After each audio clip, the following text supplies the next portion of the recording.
is under the Prime Minister's Employment Generation Program, where subsidy is given, and women is getting up to about 25% subsidy in this. There are some special categories also in this, like basically SC, ST, as well as ex-servicemen and physically handicapped. And as you can see on the slide, what is the subsidy given? Up to 25 lakhs is the maximum eligible loan for manufacturing sector, and business service sector up to 10 lakhs. And basically we have also earmarked this scheme to be implemented in rural as well as urban area, so that all of them are benefited. So the details, the full details of the schemes are already there in the brochure, which has been there in the folder. Please go through it. In case of any query, please reach out to us. We also have this credit-linked capital subsidy for a technology upgrade. So basically you get up to subsidy of about 15% for in 1 crore, maximum 15 lakhs you can get for identified sectors and subsectors and technologies. And 15% of the scheme is earmarked for women, and credit limit of up to 1 crore is given during this scheme. The implementing agency can be basically banks as well as financial institutions, DICs. So various institutions has been earmarked as implementing agencies, the details of which can also be obtained from the website. Coming to skill development and training, entrepreneurship and skill development program is there, where we do a lot of motivational campaign to ensure today's students also become employers and start their own business, because the biggest problem of growing India with so much of population, we are the most populous country in the world today, is that we cannot provide employment. No institution can provide employment to everyone. Instead, if a student intends to become an employer himself by starting his own business, he is going to in turn provide employment to many other people. So this is one of the major ways to enhance and improve employment status of the country. So the government of India is very much keen on promoting this, and we are undertaking many programs to ensure that skill development and training is done. And our institution also is involved in many of ESDPs and EDP programs, so that we motivate more and more students today to take up their own ventures, because we have support from the banks as well as various institutions for starting your own business or startup. And as we are all aware that Bangalore being such a startup hub, too many technical as well as non-technical startups, supply chain startups have started in Bangalore. In addition to that, many small-scale industries have been also cropping up every day. So this is one way of ensuring and generating new and new employment in the country.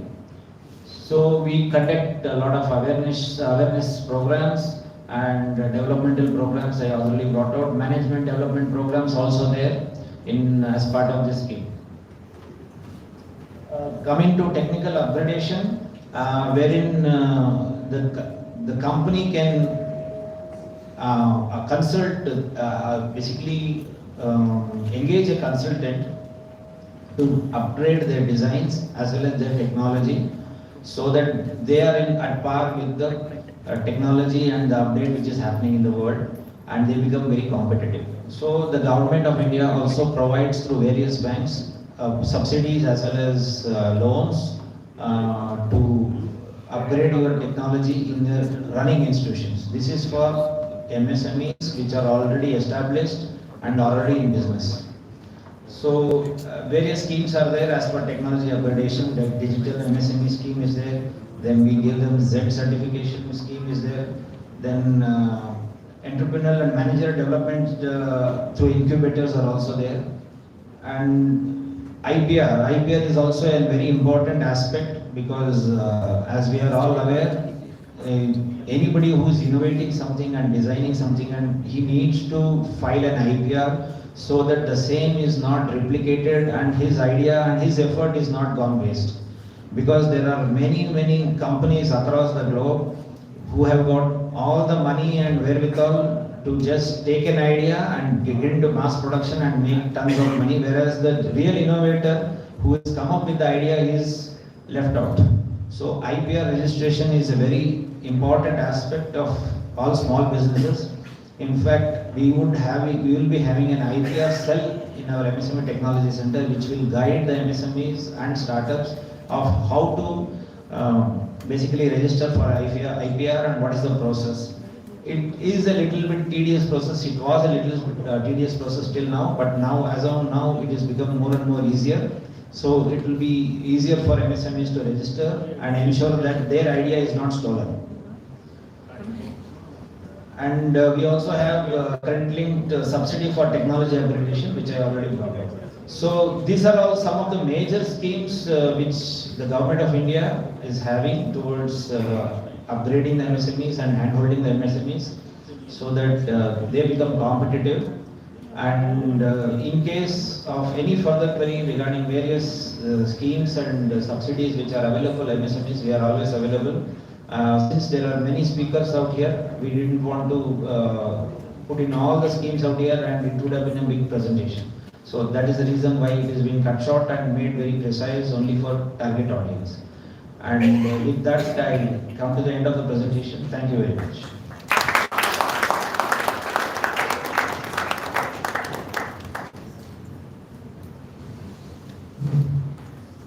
Ladies and gentlemen, that was an informative talk on the facilities, services and the schemes of MSME Technology Center, Bangalore. Give him a big round of applause. I now request our Honorable Secretary Sir, Shri Jitendra Madia, to present the memento as a token of appreciation and gratitude to Commander S. Vijay Simha Sir. Give them a big round of applause, please.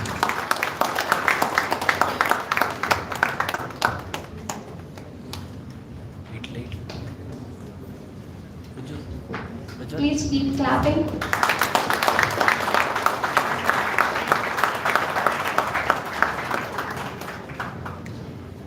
Thank you, sir. Let us move to the next talk in the series on resource accessibility for MSMEs. May I now call upon Professor Vasudha Srivatsa, Assistant Professor AIMIT, to introduce our resource person, Mr. Srinivasan, to the gathering.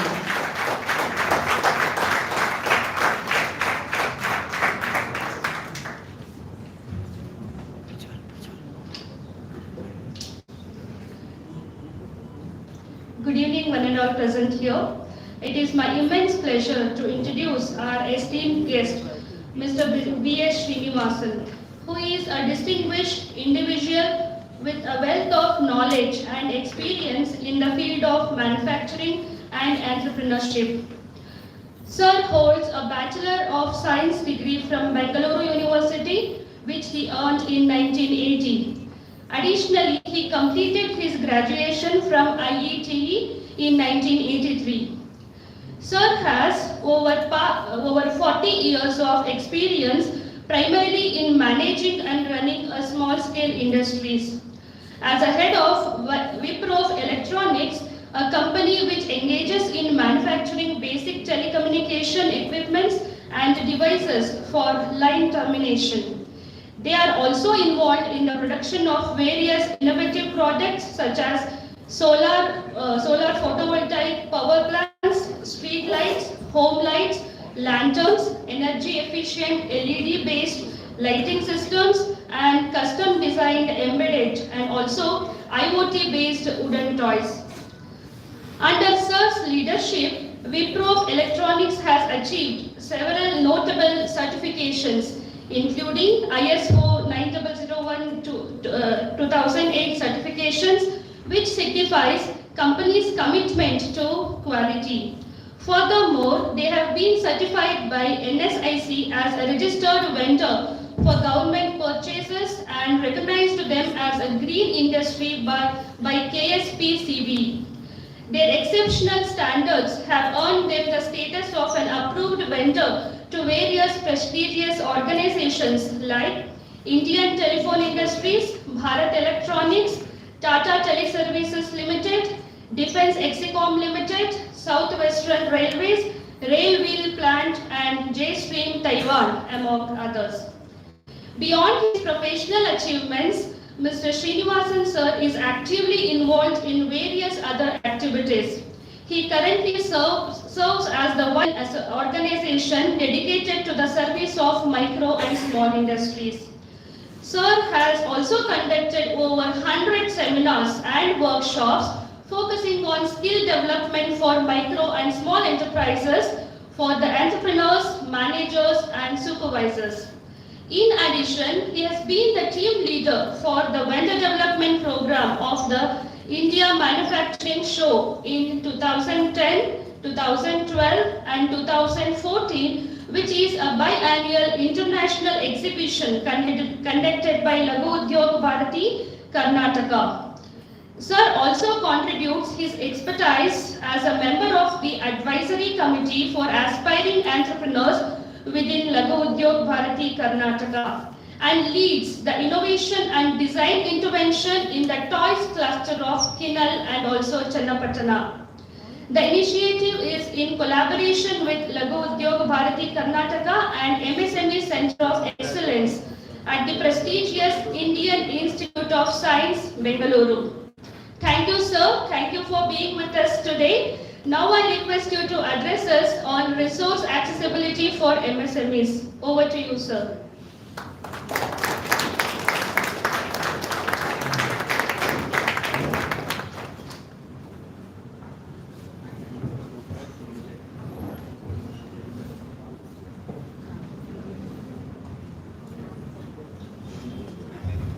Good evening, ladies and gentlemen.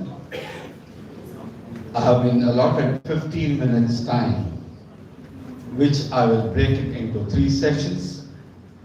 The first part of the session will be about myself for about a few minutes. The second part will be about the organization I work with very closely and passionately, Laghu Udyog Bharati, Karnataka. And the third and the most important point, which I have to leave for all of you, will be the fundamental things that you need to do to be a very good entrepreneur or excel in your career. I thank the Adarsh Institute of Technology and Information Technology and Management for inviting me to this particular very important activity that you conduct every year or every 3 months or every 6 months to develop entrepreneurs in the country. The fundamental thing that I'm standing before you is my 40 years of experience as a manufacturer. Where did I get my manufacturing talent or the ideation? As an youngster, we were in one of the most difficult parts of the country, that is the border state. When I was born, when I was 1 year old, we were in Jodhpur. Across the border is our western neighbor. And in 1961, we had moved into Barakpur, that is on the eastern sector, wherein we had the East Pakistan. We have seen war at very close quarters. When you see war, you see famine, you see drought, you see hunger for material. In 1965, most of you may not have been born. There was a scheme called PL 480. Anybody has heard about PL 480? Yes, I can see only one hand because he is also a grey-haired person like me. We were living from ship to mouth. That means the wheat, the waste wheat from America used to come by ship to the Calcutta port, then we could get the ration. But things started to change in 1968 onwards, when more than 30 million Chakma refugees, that is the Hindu part of the East Pakistan, walked across Barakpur, and they have raided all the stores in Calcutta. No rations for us. We had to live with 1 meal a day. In 1965 war, and the first push button dial for the rotary dial telephone was developed by our company after more than 1.5 years of effort, because we had to meet the stringent quality of the requirements of the telecoms those days. So that was the basic for developing the telecom products, and subsequently I'll tell you my journey experience in the last 40 years in manufacturing various products for the industry. And I also belong to Laghu Udyog Bharati. We are working out of 505 districts of the country, and we have a membership base in excess of 42,000 as on date, and by 2024 end, we'll be having more than 100,000 members from all the 505 districts. And Laghu Udyog Bharati Karnataka is one of the premium organizations of our country, and we are very proud of it. We are working out of 12 units. We have about Bangalore, we have 4 units, Mysore, Belgavi, Hubballi, Ramnagar, Hassan, Mangalore, Dakshin Kannada and Puttur. And we have about 1,500 members across, and we have 281 women members who are very strong and doing very good business. We are a pan-India organization, and as I speak, we have representations across 14 boards of Government of India, including ILO, and one of our past president is right now in Geneva attending the ILO conference that's going on. We have done a lot of programs on vendor development, overseas program, employment generation and wealth creation. We do a lot of programs on EDP, startup marketing, and SCST entrepreneurship development, MSME capacity building programs. And we have the flagship event called the India Manufacturing Show. This is one of the largest collaborative platform in manufacturing in the whole of the world, possibly in Asia. And we had the last show had generated a business close to about 200 crores in 2022. And we are repeating this year, 2023, with defense and the arms industry per se, in collaboration with Israel, US and other companies. So we are expecting a business turnover of 500 crores this year. And we have another platform called Tech Bharat for promoting B2G and also for innovating startup mentoring, innovation and funding the startup. And last year, we had funded some of the projects close to about 1 crore. And for this particular initiative, we have Krish Gopal Krishnan as our advisor. And another very important event which was given to us from PMO's office, we are doing so many things for our industry. What about Grama Shilpi, the rural industries and the cottage industry? The plan is to bring them to $1 trillion economy by 2030. So Karnataka, we took an opportunity on this particular aspect, how to bring the Gram Shilpi also into the manufacturing sector. So we have done 2 events. One is in Hubballi, and the second event was in Belgaum, wherein during the COVID time, the artisans were able to real time get their money realized. In fact, there was one lady at the event who has never seen even 50,000 rupees. She said, "This is the first time in my life I have seen 50,000 rupees in my hand." She was so happy with that event in Hubballi. And then we have a marketing store for all our women entrepreneurs for their products called Kusuri Mane. This is in JP Nagar. And then we are working very closely on Utpad Samoh. This particular activity is on import substitution and reinventing some of the products which we are importing with indigenous technology. And of course, we have launching the agricultural marketing program. And then we have a very important one, that's the Innovation Club. So we delivered on Innovation Pro Design, and in this particular activity in February and March, we had a 2-day workshop at ISC along with the Center of Excellence ISC MSME, and we had close to about 180 participants from across the country. Subsequent to that, 5 more events were conducted in the state for the awareness, and we have generated about 140 innovators in our club right now. So these are some of the activities which we did in the MSME Center of Excellence, ISC at the Satish Dhawan the auditorium. And then here we have showcased how even a rural industry like Chenpatna or Kinnada, we can take them into the ideation platform. So two of the programs that we have done in the peak of the COVID in 2021, March and April, 120 participants and 6 ideation came forward in 2021. That 2021, out of the 6 ideation, we developed 3 new products. And this year in 2022 and 2023, we have taken up 36 ideations to make it into a viable product. Of course, the India Manufacturing Show is a pretty big event wherein we had Mr. Joshi and then our former Chief Minister and Industry Minister attending. And here the 2 halls were fully packed with people, close to about 10,400 people had attended this exhibition. The 5th edition was in 2022.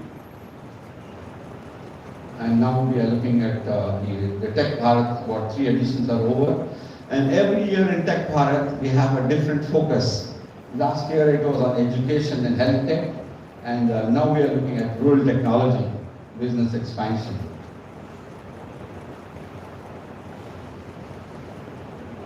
This event was held in CFTRI Mysore, and it was a huge success with all the entrepreneurs there. We have close to about 1,000 items identified to be manufactured locally.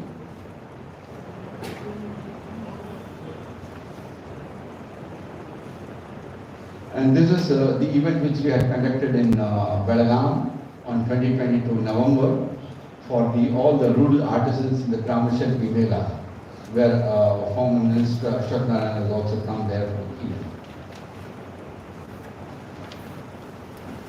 110 artisans in northern Karnataka and Hubballi. In 2022, about 200 artisans from north and south Karnataka. And these are the items that they manufacture. And then we have given them hand-holding how to design new products with their existing infrastructure. This is the workshop that we have conducted in Chenpatna and Kinnada. And this year project that we have on hand, see, there is a huge labor shortage even in this Kinnada and Chenpatna sector. Earlier, 5,000 families used to work in Chenpatna, and now there are less than about 1,000. And the second generation do not want to go through the rigmarole of running their business. They have all got into IT and simple jobs like being a watchman or a driver at various companies. That we want to avoid and bring them back to revive and accelerate the growth. And when we have gone to that unit, in one of the cross-functional studies that we have done, cross-functional team is, we take people from across the function. That is, I am from electronics background, I take an IT guy, I take an automation guy, I take a women entrepreneur to look from her angle. And when we went to study this cluster, we came to know that the tools and dies, they have got a lot of hesitancy to change their tools and dies to manufacture in volumes. One particular volume, we have given them an order, you give me 10,000 units for export to USA. They said, I can't even make 1,000 a month. So what we have done now, we have in the process of designing a machinery which is user-friendly and also artisan-friendly, which can give the output of 10 times or maybe 100 times the output with the least amount of labor involved. The reason being, the world is not going to wait for our products. So we have to be agile, adaptive, and we have to get into Industry 4.0. I think if any of you have read the Industry 4.0 McKinsey's document, he says, I forget the name of the particular person who has written the document. He says that by the year 2030, by adopting Industry 4.0, India can contribute 100 billion in manufacturing turnover plus 150 million jobs provided we train our manpower. We have the lowest skill sets of the trained manpower in the whole world. The technology is changing at the rapid pace of once in every 2 years, and our people are not skilled to get into that level of manufacturing from now on. And many of the students, this is my warning to you, by the time you leave college in the next 6 months or 1 year, what you have learned will become history. So you must have a habit of spending 2 to 4 hours every day learning technology, learning new developments, how to adapt the IoT or artificial intelligence, machine learning, how to get into data science.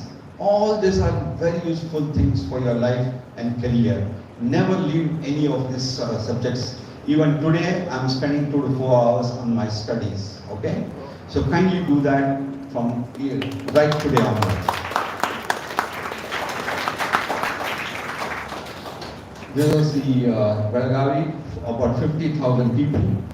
Mind you, all this are not supported by the government. All this are done with the industry owners' contribution to the society.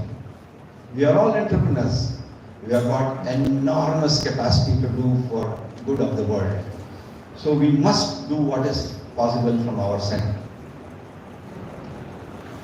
So this is our exporters conclave on agricultural product that we had shortly in a few months back in Udupi. And we are trying to set up an FPO for helping the agricultural products marketing.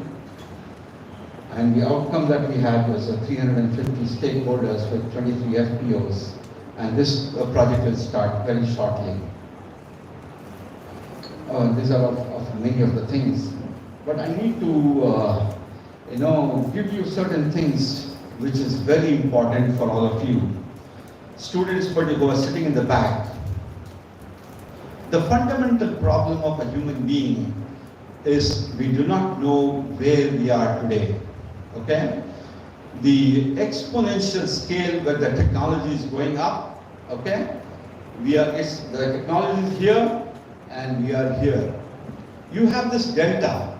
This delta you have to cover the delta in the shortest possible time to become useful to the society by learning. Either you use artificial intelligence to learn, or you use any other platform to learn, or you keep studying on your own, or go to a college, go to a continuous learning institution. Why I'm telling you that is, few months back when I was in US, there was a conference at IBM. IBM is one particular, it's a trademark, and 40% of IBM staff are Indians. The US person told the staff there are 2 ways. Either you continually improve your skills, or you can take the voluntary retirement benefit that is coming your way. So you have to study on your own time, you have to work, and you have to study at the same time. That is why technology is expanding so fast with the advent of the Moore's law. Every 1.5 years or less than 1.5 years, your speed of your phone is doubling, the Moore's law. So everything, the data speeds are going up, the cost of solar panels are coming down, the cost of batteries are coming down, cost of technology is coming down, cost of adaptation is coming down. So you have to adapt to the latest trend in the market today. I think I've run out of my time, and I close with the final remark that I need to give you. These are contact details. The principal gave me a very generous, in his address, that humility is one word, he told me. In the Japanese way of life, how they teach you humility is, number 1 is respect for people. Second most important thing which all of you should imbibe, do you make it a habit to clean your toilet? Okay? If you clean your toilet, which I'm doing for the last maybe over 45 years or so, you automatically become, it's a part of your life to become very humble. You have to submit to the system to be successful in life. I thank you very much for this opportunity and a wonderful gathering. I thank all the members present here. Have a great evening. Kindly forgive me. I need to go for my next meeting at about 6:45. Please excuse me for being here for dinner tonight. Thank you. Good night. Bye-bye.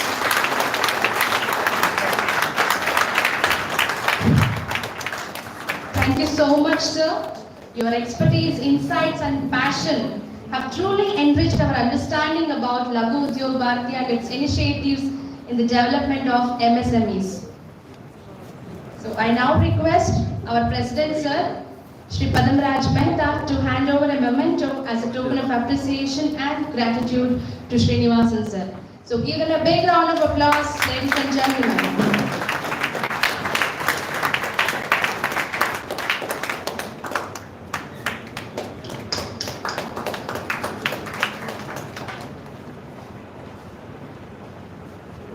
Thank you so much, sir.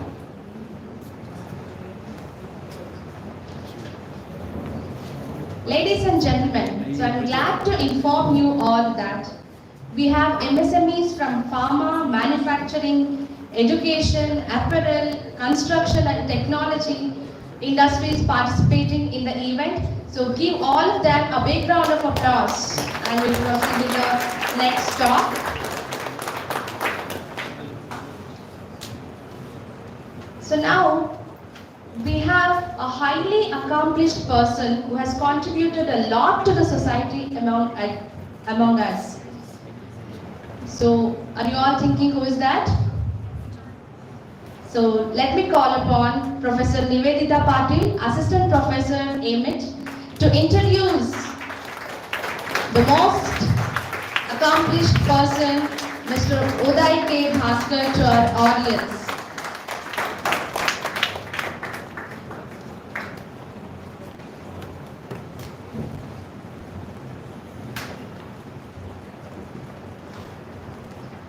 Good evening, one and all. DGE Uday Kumar K. Bhaskar is currently DGE for District 3191 for the year 2023 and 24. Sir has also served as a charter member of Rotary Bangalore Kabban Park and was the 8th president of the club in the year 2003 and 4. The club got its unique identity of winning the most innovative project of the year award, JAWS, means Job Access with Speech Software, which enables the computer keyboard to serve as a voice-enabled interface. This was in partnership with Anne Foundation of New York, and this project supports several blind schools across the city of Bangalore and Karnataka. He pioneered the new concept of Killer App Club for the District 3190, Rotary for the Tiny Tots, and started 20 clubs in 2 years as its chairman. Over the years, he served in vital roles in the district as Assistant Governor, Director International Services, Director CSR, Board Meeting Coordinator, and as the District Deputy Trainer. This experience has taught him more than what he could ever impart. The best experience in his Rotary career was being the District Director for Club Service, wherein several first-time initiatives were introduced by the district. He helped redesign and reformat the concept of Club Service program in one of the toughest phase of COVID-19 pandemic. He is a regular contributor and a major donor to the Rotary Foundation. A native of city of Bangalore, he grew up in a joint family imbibing good values, human values, and the principles of peaceful coexistence. He studied at the National High School and later enrolled in Satya Sai University for graduation under the direct blessings and guidance of Bhagwan Sri Satya Sai Baba, who remains his spiritual mentor and guide. His career began with the Vyasa Bank Limited before he ventured out to begin his entrepreneurial journey by incubating wrappers and packers, a manufacturing industry of paper corrugated boxes, and has successfully managed the business for the last 27 years and remains its managing partner to date. He is additionally the director of QED Agro Paintings. The first 4 paintings were donated to raise funds for the End Polio campaign through an auction held in the presence of RI President 2015 and 16, K.R. Ravindran in Bangalore. This unique art is set to go across the globe shortly.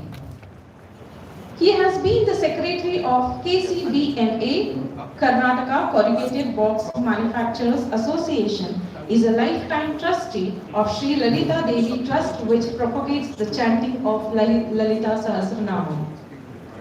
He is a member of Board of Studies of BMS University as well. Sir strongly believes in simple and peaceful living and reflects a positive attitude to life. I heartily welcome DGE Uday Kumar sir to enlighten today on today's topic. So over to you.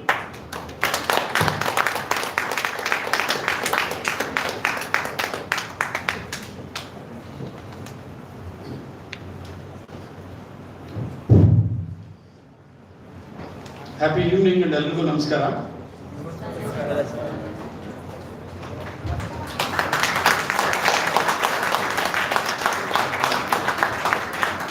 Wonderful to stand here and see the people who have achieved successful and made the mark in the front rows. At the back, people are eagerly looking forward to take the life head on, sitting at the back and eagerly waiting for it. Is it right, guys? Yes.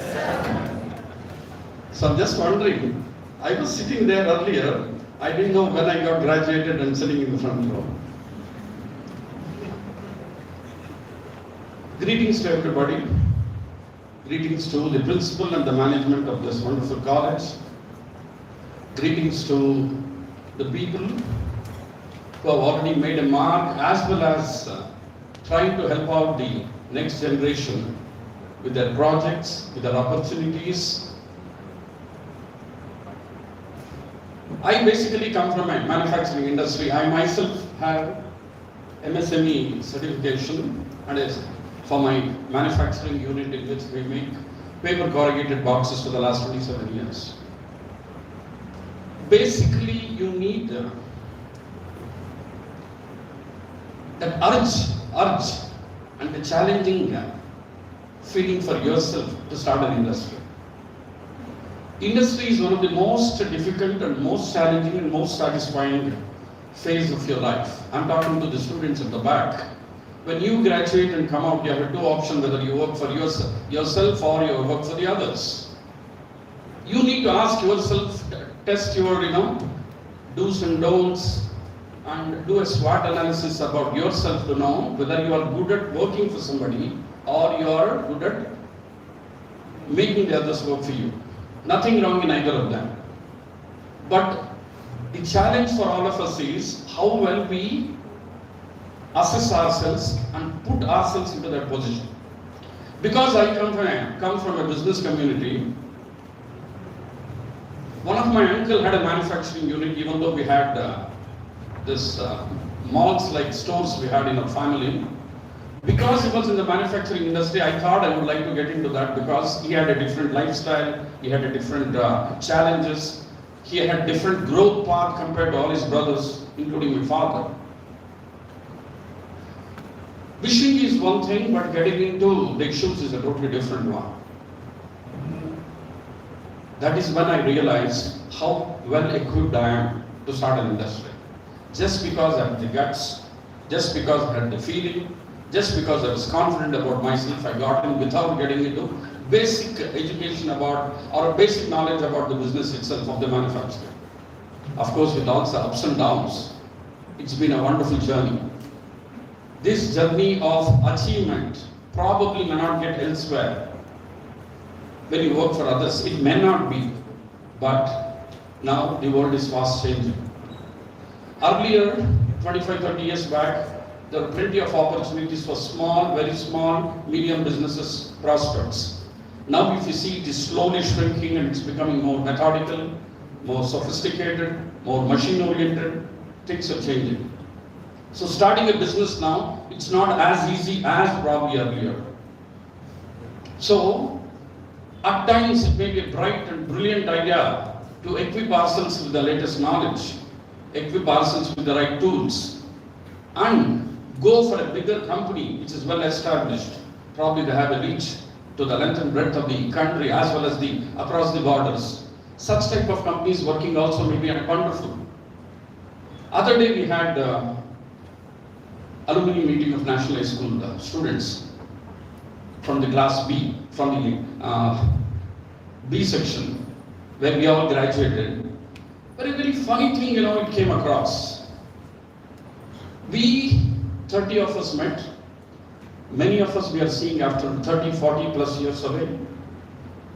The most revealing thing, and a thing which I'm trying to come to terms with, are the person whom we thought is a flop show in the school and the college.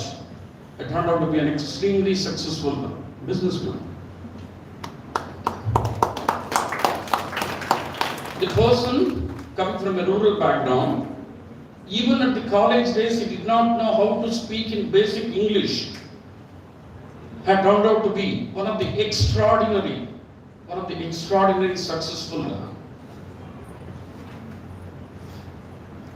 head of the department of a prestigious college in Bangalore.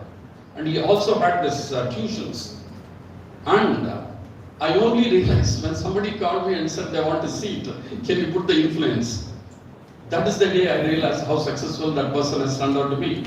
And that person, when we were in the same class, he did not even know how to say one small sentence in English. Friends, the challenges in life is all about how you take it. What is your goal? What do you want to do in your life? What do you want to achieve? What is my path? Who is going to be my role model? Am I prepared? Am I prepared for the role which I'm going to take it? So, friends, people sitting at the back, the future belongs to you. Never ever the opportunities what you are getting, probably earlier we never had. Of course, you had similar challenges too, but so many different options. Earlier we had either engineering, doctor, or CA. Only 3 options we had. But now we have so many good options, so many brilliant opportunities that you can catch up anywhere in the world. I probably thought I would like to share one small story which can be most revealing to you. I happened to visit my brother. We were driving down in the business district of San Francisco in California. We were driving down a beautiful, very big, we were driving down in a very rich locality, and my brother said, the compound which I'm going to see on the right side belongs to my friend.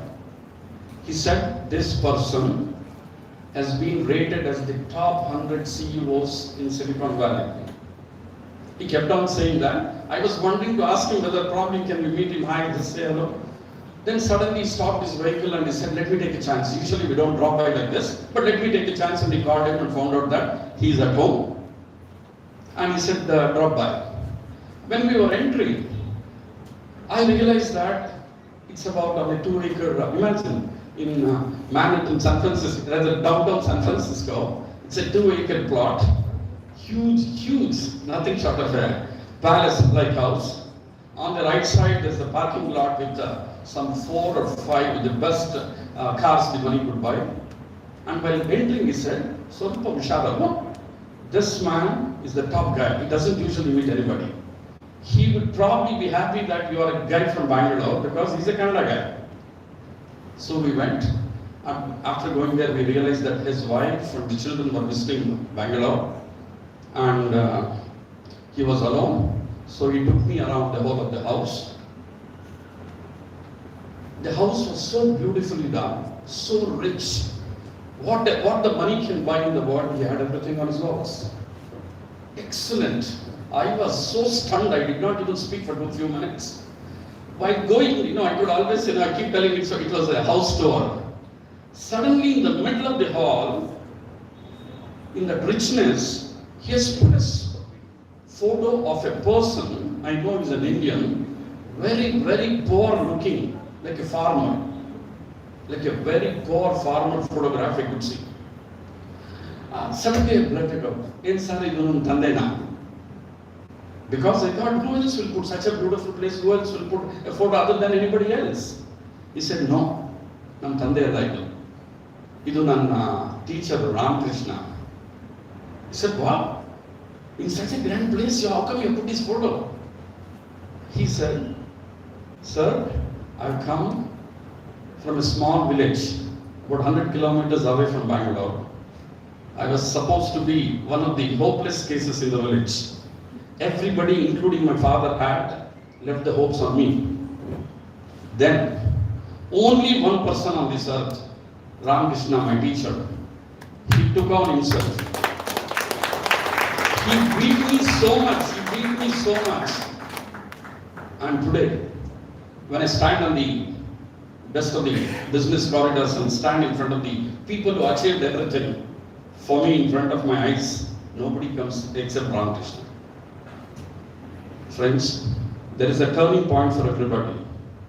There's a turning point for especially the youth who think that they're too good or not so good or hopeless cases. There's a turning point for you.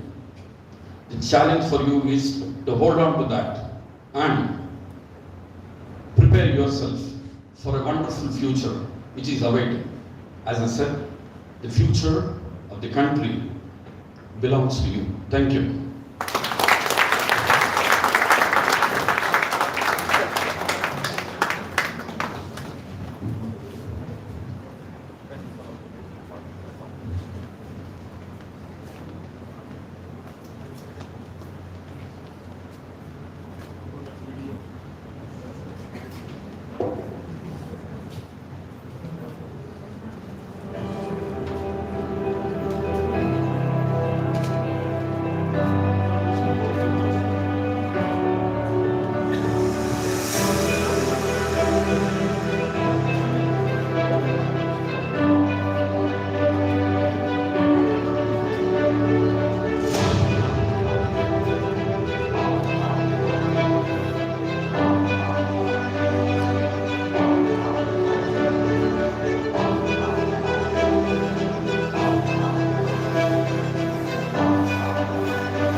Friends, after seeing the students, I changed what I have to probably say.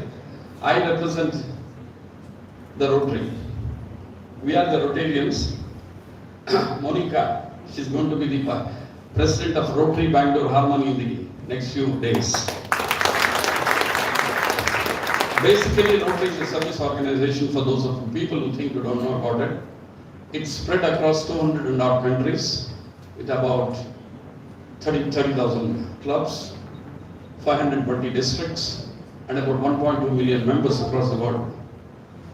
We have about 7,000 members, 170 clubs in Bangalore, which includes Bangalore, Tirupati, Tumkur, Mandya, and Kanakpura. So,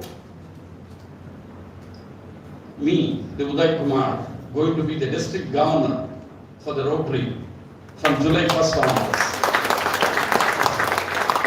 In fact, all the younger generation who think that Dud Madadmele, Dodoradmele, Amel Madana, forget all this and get onto the bandwagon of service along with making money. It would give you a double kick, one side earning money and second, other side trying to make a lot of impact to the society. So requesting everybody to come into the Rotary fold to make an impact to the society and to the downtrodden who deserves our attention, who deserves our help, who deserves our association. Thank you.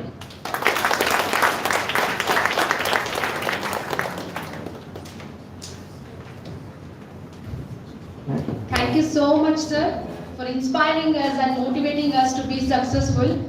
And once we become successful, the message is very clear. We should not be selfish and we have to contribute to our society so that nature will give back to us. Thank you so much for that note, sir. I request our Director and Principal, Dr. R. Venkatraman, sir, to present a memento to Mr. Uday K. Bhaskar as a token of love, appreciation and gratitude. Ladies and gentlemen, give him a big round of applause.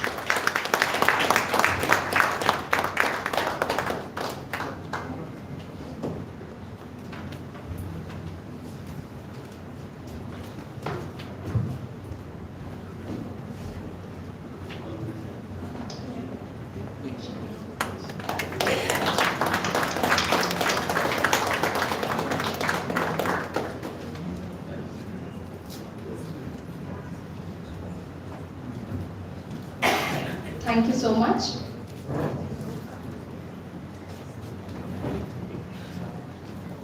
Ladies and gentlemen, today we have come here with a shared purpose, a purpose driven by the need to explore, learn and grow. Our theme of this event, Decoding Technology for Small Businesses, holds immense significance in our rapidly evolving world. Without further ado, may I now request Professor Archana N., Assistant Professor, Chairperson Accounts and Finance, AIMIT, to kindly come forward and introduce Mr. Praveen Hungund to the audience, sharing his remarkable accomplishments and shedding light on the invaluable knowledge he brings to this session.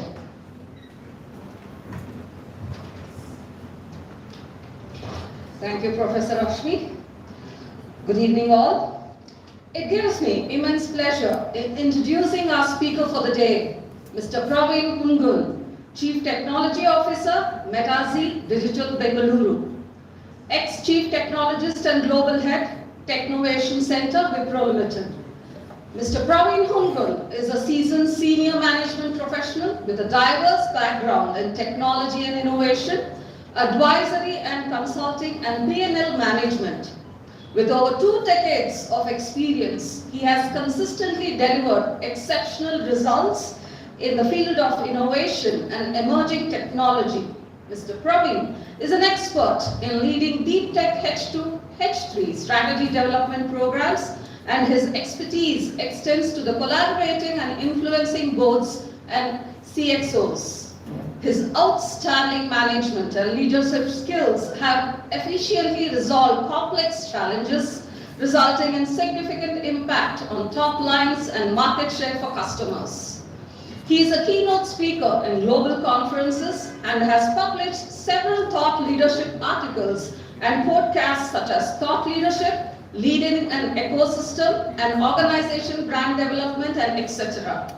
He has delivered keynote sessions in 50 plus global conferences and has published several technical POEs, blogs, and thought leadership articles and podcasts in social and print media.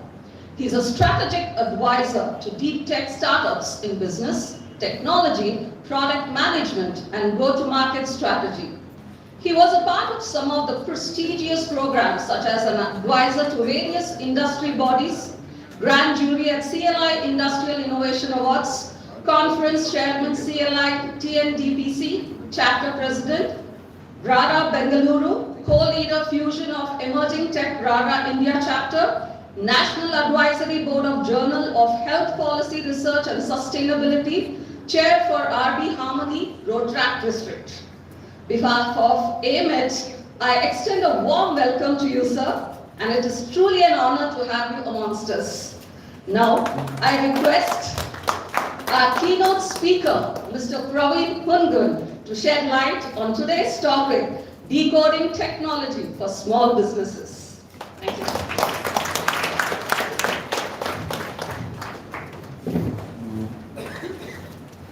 Good evening. It's a pleasure. It's a joy. It's a joy to speak to all of you today here. You know what? This feels home for me, sir. Right? Three reasons. One, I grew up saying Navariya Tanam from in the childhood days. I could reach a lot of my childhood through that process there. Second, saw a lot of Belagavi. Right? I grew up in Belagavi. I was born and brought up in Belagavi. And when so much of the earlier speakers spoke a lot about Belagavi and what work has been done there. I'm also a Rotary Harmony. In fact, the following year, 24-25, I will take over as the president of the club, following Monica that basis. Right. So this so much feels nice to be in a place where you identify yourself a lot more than just technology and conferences. I'll spend a bit of time now on a couple of areas, right? I think some of the earlier Lagu Udyog, when Mr. Srinivasan spoke, there were a lot of topics and points he covered which were very relevant, and I'll take off from there because few things. Let's start with innovation first. Right? I'll spend a few minutes on innovation. I'll go into a lot of areas around technologies, how that is evolving, why that's evolving. I can keep it interactive. If any of you have questions, feel free to stop me and ask me questions right there, right? Because a lot of it is about intuition. So a lot of it is about insight rather than. I don't think my intent here is to come and teach you anything. I mean, those are different intents. I would like to leave you thinking with a lot of technology thoughts, with a lot of evolution of technology areas and how and what you can do with technology in your life, right? I'm more looking at empowering you from looking at technology rather than trying to give you basic stuff out there. Okay, I think I have a picker in my hand here. Okay, can we off the links? I think the slides are not going. Thank you. So if you, no, that's okay. The back lines are fine. I think otherwise you won't sleep there. You can only off the stage lines. Okay. Now if you look at the innovation index, and a lot of us spoke about technology in the earlier cycle, right? Notice one thing out here, and this entire graph was published about 15 years back, right? And as you see the graph between all the way from 1900 evolves till where we are right now, 2020, and it goes ahead into 2050, right? Few pointers for you here. Just if you notice two things, right? The density of innovation has evolved or is spent from a technology standpoint is a term called singularity. Right? If you've, how many of you heard a word called singularity? Please raise your hands. I like that, right?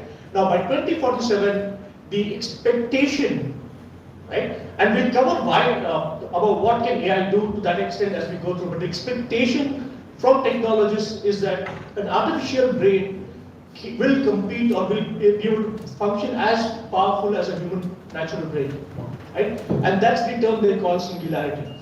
Now, let's not debate into positive pros and cons of that because that's not what my intent is today. But I want to give you a flow of evolve. And how many of you heard technology AI 10 years back, 20 years back, 30 years back? AI was defined in 1950s, and AI is not new.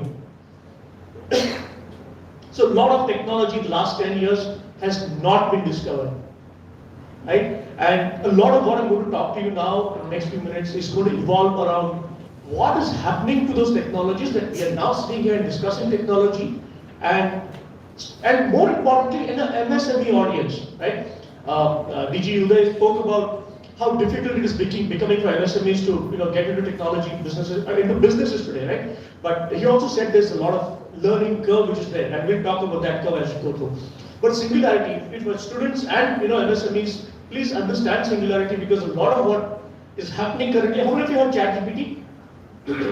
How many of you use ChatGPT? Wonderful, right? I like that, because if you look at ChatGPT itself is one step, just 1% towards singularity. You know what? I believe, my personal opinion, singularity will not happen to that extent of what a natural brain can do. Consciousness, emotions, and look at emotions. If your best friend comes and says, I love you, right? He means it, right? If a robot comes and says, I love you, would you believe that?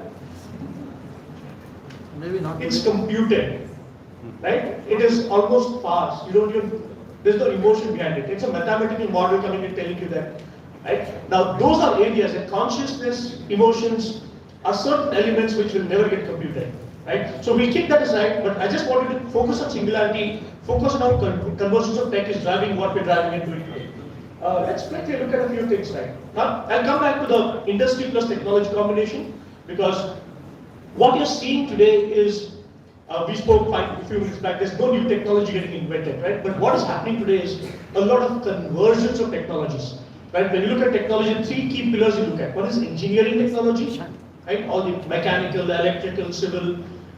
Do you notice a lot of changes happening in that space today, from an engineering tech standpoint? Notice that, no? And you'll see a lot of, I think the earlier speaker spoke about automation, autonomous areas, Industry 4.0. We already talked about Industry 5.0. We talked about, the whole area around the communication systems going beyond where we are right now to evolving that there. Right now, if you see the dimensions, business-wise, what are the changes you notice in your business around you? Manufacturing. Anybody quickly, what are the changes you're seeing in the way manufacturing systems operate today? So there was a saying when automobiles were invented that you can have any color of the car that you want as long as it's black. All of us have heard that saying, right? What is? Yeah, sorry, go ahead. That's right? But what is it today, right? And today manufacturing is, one is automation, autonomous, right? But that is what you're seeing. But in terms of the behavioral changes in the manufacturing segment, you're moving towards mass customization, right? Gone are the world of mass production, right? And we created enough problems because of mass production. We talk about it, whether it's climate change, sustainability, the amount of natural resources we depleted over the years because of what we did in the last 100 years, right? Mass customization and getting into a segment of one is a huge shift that you're seeing. Manufacturing, retail, you'll all see a lot of shift in that space there. Look at utilities today, right? Look at computing itself, right? If you look at computing from a affordability standpoint, how many of you use cloud today? Anything on cloud, right? If you're using ChatGPT or anyway using cloud, it's delivered in the cloud there. So you're having AI, general intelligence, coming together with cloud, coming together with smartphone today. iPhone, ChatGPT is iPhone version where you can download it on iPhone and run it the way you can run it today, like right there on the laptop and desktop, right? So you've seen that convergence happening phenomenally from technology standpoint. Similar convergences you're seeing in the industrial areas, right? Now, and I'm not going into too much of details on the industry side, but look at it from, in insurance there's terminology called straight-through processing, right? Where you could do anything at the edge, when I say edge, at a consumer point, and the process will get back straight to the center of the business process, and approvals will come. You have an insurance claim on a small scooter accident on the road today, right? You can just take a pic of the accident, send it to the system, and it will approve your insurance in less than 2 minutes, right? So these are straight-through processing. Now you're seeing straight-through processing in industry processes across different industry sectors. right? And from an MSME standpoint, it means a lot for a lot of you today. If you're looking at system architectures, business operations architectures, straight-through process can have very, very big role in what you can do and what you can deliver out there, right? Now, if you look at the other aspects of what we're looking at, right? If you look at as a service thinking, right? Is it different between a car and an Uber? Right? Both of them take you from point A to point B, but one is a capital expenditure for you, one is a revenue expenditure for you. Right? Now, from an innovation standpoint, that's a big shift. Right? Because you inverted the entire philosophy of what a manufacturer does, and you converted an entire bill of materials into something that you bought as a service. Cloud did that 20 years back or 15 years back, right? Uber, Airbnb, you're seeing a lot of those patterns happening. Do you see that pattern happening furthermore as you go through the next cycles? Right? Those are areas that are good opportunities from an MSME standpoint in terms of what you can do out there. Right? Let's go through ahead. If you look at technology convergence, be it all the way to cloud. If you see the evolution, right? Early 80s, 90s, if you've been in technology industry, we talk about ERPs, enterprises, so SAPs, Oracles, right? A lot of those drove automation. I'll give you a glimpse of it. I wanted to just understand why things are changing very, very fast. I'm going towards that today, right? When ERP systems were there, the compute industry or compute technology was less than 40% managed by the technology stacks. The rest were either operation stack or they were beyond the manually operated, right? Then slowly we moved towards Y2K and then moved towards era of cloud computing, right? Where basically you looked at as a service, you moved everything, and it became software defined. So your compute, network, storage, entire stuff became software defined, right? And it's an important philosophy for you because how many of you can, do you know smartphone? I think all of you have smartphone. We moved from dial to press button to a smartphone which has no keyboard also, right? But do you know the smartphone in your pocket today, what's the computing power of that? Compared to what it was maybe from a mainframe perspective 30, 40, 50 years back. You're carrying a mainframe which is bigger than the room that we're talking of here in a pocket right now, and that can compute at a speed faster than what a mainframe computed at. It has 36 plus sensors right now in your system. If you're thinking IoT, a lot of you are already using IoT today. If you're thinking AI, a lot of you are already using AI today. You're thinking cloud, you're already using cloud today, right? And the philosophy that all of these technologies are for large enterprises, you can practically phase that out because everybody, there are two terminologies, consumer grade technologies and democratized technologies, right? A lot of these technologies are democratized to an extent where you nearly pay near zero cost of consuming those technologies today. UPI, great example from innovation from India standpoint, right? All of you have UPI on your smartphones, must have made a digital payment, right? The cost of transaction from an ATM system was 20 rupees per transaction when you withdrew money from ATM, right? Where you move towards 2 rupee per transaction. With a UPI, it's less than 2 paise. Financial disruption in India, people at sub-zero cost for the end user. That's innovation that we're talking about. So India going towards developed nation by 2047 is not necessarily, it is very well mathematically modeled. 5 trillion economy by 2027 is very much in the roadmap. And I think all of us sitting in the room here, MSMEs will have a very, very big role, especially rural development, panchayat raj, and it means MSMEs will have a big role to play as we go through in that space. Right? So from ERPs we move towards cloud, from cloud we move towards social computing, from there we move to big data, from there we move to AI over the last couple of years, then we moved into metaverse last year, NFTs last year, right? And then we have moved into ChatGPT, generative AI today, right? All of these have a big role to play in the way you think and what you think. And all of these will be used by you. There's a very famous saying that you've heard, right? You will not work for a technology company, right? But every company that you work for today, be it an MSME, if you own one also, will use technology to stay productive, stay ahead of the curve. And that's no longer theory out there. Right? Now you look at few things out here. We looked at what did computers and IT do? Access to information was increased. Right? Practically, you democratize information through e-commerce space there. Mobile, a lot of you create YouTubes or any content on Insta or Facebook? Any social media influencers out here? I'm sure the digital content creator would raise his hands. Anybody else at the back there? None of you? Your teachers are not seeing you. You can raise your hands.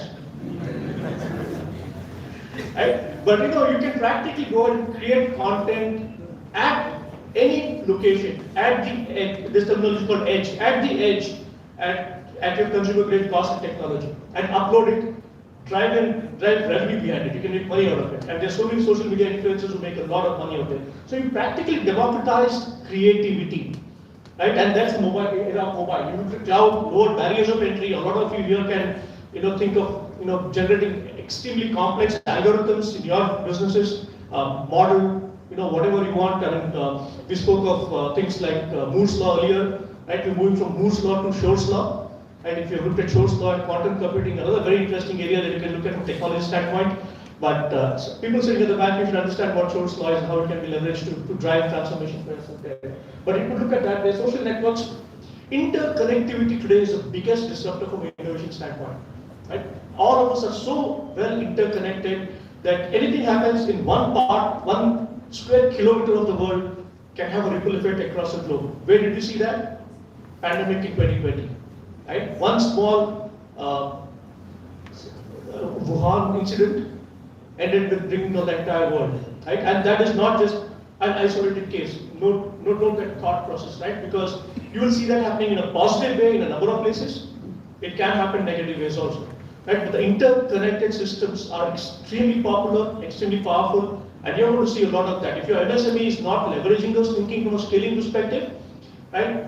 You've got to start thinking and looking at that part there.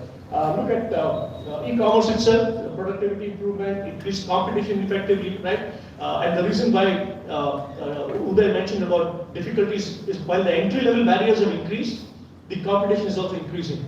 Right? You have more and more people getting into businesses, driving business growth. People are scaling. People become billionaires, millionaires, unicorns. It's not fly-by-night operation. You're seeing it happening in multi-folds there. Capacity to talk creative work, AI is doing that a lot more today. You're seeing from a ChatGPT content creation, 3.5 is one invent, right? And ChatGPT 4 can do a lot more for you. I'll spend a few minutes at the end of my talk on some of those elements there.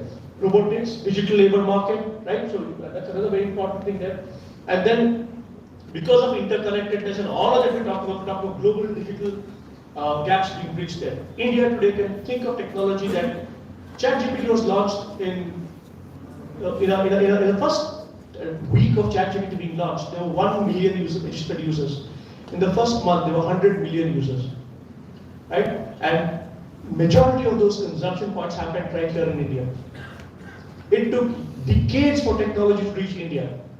ChatGPT getting launched, snap of a finger, it was available to all of us here, right here in Bangalore, and we didn't have to pay a bomb for it.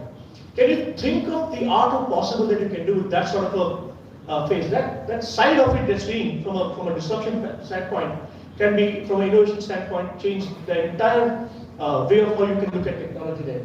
Right? The first 60 years, you look in long waves of innovation, all the way till fourth wave, we've literally destroyed Mother Earth, right? Natural resources, climate change, carbon credits, carbon emissions. We've done so much damage to society. We're all facing it right now. Right? Now, the next wave, the sixth wave, will need technology to make that reversal. By 2050, net zero, retain temperature increase by 1.5 degrees centigrade temperature. It's no longer a good to have stuff. I don't think we have a choice, right? And we're seeing the patterns, rain pattern changing, the whole hurricanes, tsunamis, it is happening everywhere there today, right? Now that is something that we have to really look at it. From whether the person sitting in your chair can be first person who can start contributing to that, because it's not going to be somebody else. It's all us. What we live for next generation is going to be a wonderful climate and environment, Mother Earth, that we can look forward to. But that's one reason I'm going to come back to technology. But the sixth wave is very important. AI, IoT, we talked about it. Robotics, drones, clean tech, climate tech. Those are elements that you can always look at and discuss more in detail. Right? Disturbance is multimodal. Right? Philosophically, how many of you have done anything in metaverse? Any played games in metaverse? Okay, right? Any 3D development in metaverse? Guys, this is all available in cloud for you at zero cost. You don't have to pay for it. All you need is a 4G connectivity and a smartphone or maybe a laptop. I think we should start playing with it. There are evolutionary aspects of metaverse which we'll talk of, but looking at the whole world creation through metaverse and driving, because some of these elements will tie back to that. I'm going to stay a little low on technology, high tech, deep tech, right? But I will still cover that because I want to give you that indication there. So you move from a smart world to intelligent world, smartphone, smart city, right? Smart machines, what we spoke of. With the technology trend that we're seeing right now, AI, IoT plus generative AI, you're moving to an intelligent world. You can have intelligent phones, intelligent machines, intelligent cities, right? And that is one area of touch that can make a big difference to what you can do in your value adds. If you're still looking at smart as a philosophy, you're using augmented analytics and N-1 technology in your thinking today. Right? So you've got to look at how can you make it more intelligent. Anything that it can be a sensor, which can be as low as 1 rupee sensor, it can be a UPI that you're looking at. In fact, there's a lot of thinking on how you can make UPI itself much more intelligent when you're making a transaction. Right? Look at shift from information economy to platform economy to now token economy. Content creators can see that you can create a content, tokenize it, put it on the web. Everybody who sees it will pay you 0.01 rupee maybe, but the money that you can make at scale can be phenomenally high, right? So tokenized economies are real today. Content creators can make a lot of money from the process, drive a lot of value for themselves. If you're looking at physical content getting created through manufacturing, also look at how you can look at the digital content and monetize that in that format there. Machine age to system age, another very important topic. I don't have time to go through details on this, but we are shifting from a machine age to a system age, right? And when we talk of climate change, we talk of social computing, we talk of ethics, we talk of diversity, inclusivity, and all of these aspects are shifting from a point solution thinking to a system level thinking, right? The more you can start thinking system level, you will not have to do anything in it today, right? As an MSME, you don't have to worry about solving the world problem. Right? That's not what I'm trying to convey here. But look at what role your MSME can play in a system level thinking philosophy there. Right? You can start building a roadmap for your product strategy that can help you evolve and go towards that as you start scaling and growing. We'll talk about the 6 phases of growth that we're seeing in MSME typically. But the first and the last stage will be very important. Right? Now again, coming back to mass production, we spoke of mass customization, which is always segment of one. Going digital. Last 10 years, everybody tried to go digital. Right? All digital processes centered around customer relationship management, Salesforce automation. They were all archived data which was processed and which came back to you as insights which you could use it for doing historical data analysis. Today, a lot of it through IoT, through live computing environments, you can actually know when a customer walks into your store, what is his buy pattern, what is his buy power, and then you start customizing your strategies to it. That's it. And this is just, I'm talking about, we look at autonomous car. You can track the car for every millisecond, every micro millisecond, right? Every millimeter it moves, you can track it. And that's exactly the interconnected interdependence that we're talking about that will help you drive and avoid accidents, improve productivity, improve speed, improve time to destination aspects in a very systematic way as we go from there. Right? And lastly, autonomous, right? And autonomous is not just about human-free environment. That's not what I'm talking about. But the moment you start talking about intelligence that we spoke of, intelligent systems, we talk of autonomous systems right there, right? So how do you bring in autonomy without having to, without having people oversee the process and systems is an important aspect. Right? Let's move on. Prepare for. Okay. I will play this video now. I'll take a pause for a few minutes. I know I spoke quite a bit at a stretch. There are two horses talking to each other. Right? If you still don't believe technology is there for you and it's an impact for you, this video is for you. Right? Two horses talking to each other 100 years back and see how they communicate and what they do. Very, very, very novel way of trying to understand technology. Let me play it for you. A pair of horses in the early 1900s talking about technology. One worries all these new mechanical muscles will make horses unnecessary. The other reminds him that everything so far has made their lives easier. Remember all that farm work? Remember running from coast to coast delivering mail? Remember riding into battle? All terrible. These new city jobs are pretty cushy, and with so many humans in the cities, there will be more jobs for horses than ever. Even if this car thingy takes off, you might say, there will be new jobs for horses we can't imagine. But you, dear viewer from Beyond 2000, know what happened. There are still working horses, but nothing like before. The horse population peaked in 1915. From that point on, it was nothing but down. You, like the second horse, may look at the state of technology now and think it can't possibly replace your job. But technology gets better, cheaper, and faster at a rate biology can't match. Just as the car was the beginning of the end for the horse, so now does the car show us the shape of things to come. Okay. If you look at Skype that happened in 2006, when did Hollywood talk about Skype or show Skype in the movie? 1943, I think it was. Right? How many of you saw Mission Impossible? Autonomous car was played in 2000, sometime, when was that? Okay, forget the dates, don't worry about it. But you know, we saw autonomous car in 2001 through a movie done by Bollywood. When was the first autonomous car tested on the road? Anybody has an idea? Google did it. Google tested the first autonomous car on the road in 2011. From 2001 to 2011 is the time gap that you saw things move from concept to reality. So the window from concept to reality is moved from 80 years earlier on. Cycles, if you see all the AR glasses are not, you've seen movies talk about AR glasses, you've seen movies talk about IoT, generations back, smartwatch was a concept that was played in movies. And there's so much that concepts have moved from reality. And now you're seeing things like blockchain came, scaled, and they died also in the same time cycle. You know, in the one wave that you saw technology come and go. NFTs, right? A lot of NFTs is the mass scale that we expected did not happen. So the revolution or the evolution is far more rapid today, and good for you to sort of play that study. That I love what Mr. Srinivasan spoke. You know, 4 to 5 hours of study on emerging trends and technology on a weekly basis. I think this is not negotiable today. One very important, again, look at everything being software defined today. AI is software defined intelligence, AR, VR. How many of you have done something with AR, VR? You have? Wonderful, right? It is basically Internet of experiences. You can look at AR, VR as software defined experience, right? Look at 5G. What is called 5G effectively? 5G effectively is a software defined connectivity. We're moving away from turnkey projects of 10, 15, 20 years, 300, 400, 500 crores to everything being software defined. Right? Blockchain is software-defined trust. You needed trust to interact with people in the physical world. It's blockchain that can help you to do business across millions and millions of transactions across the globe with no physical entity and connectivity there. Right? So that digital trust is an important aspect. Metaverse is software-defined universe. And if you look at metaverse itself, industry metaverse, it's a completely, it's not being software defined.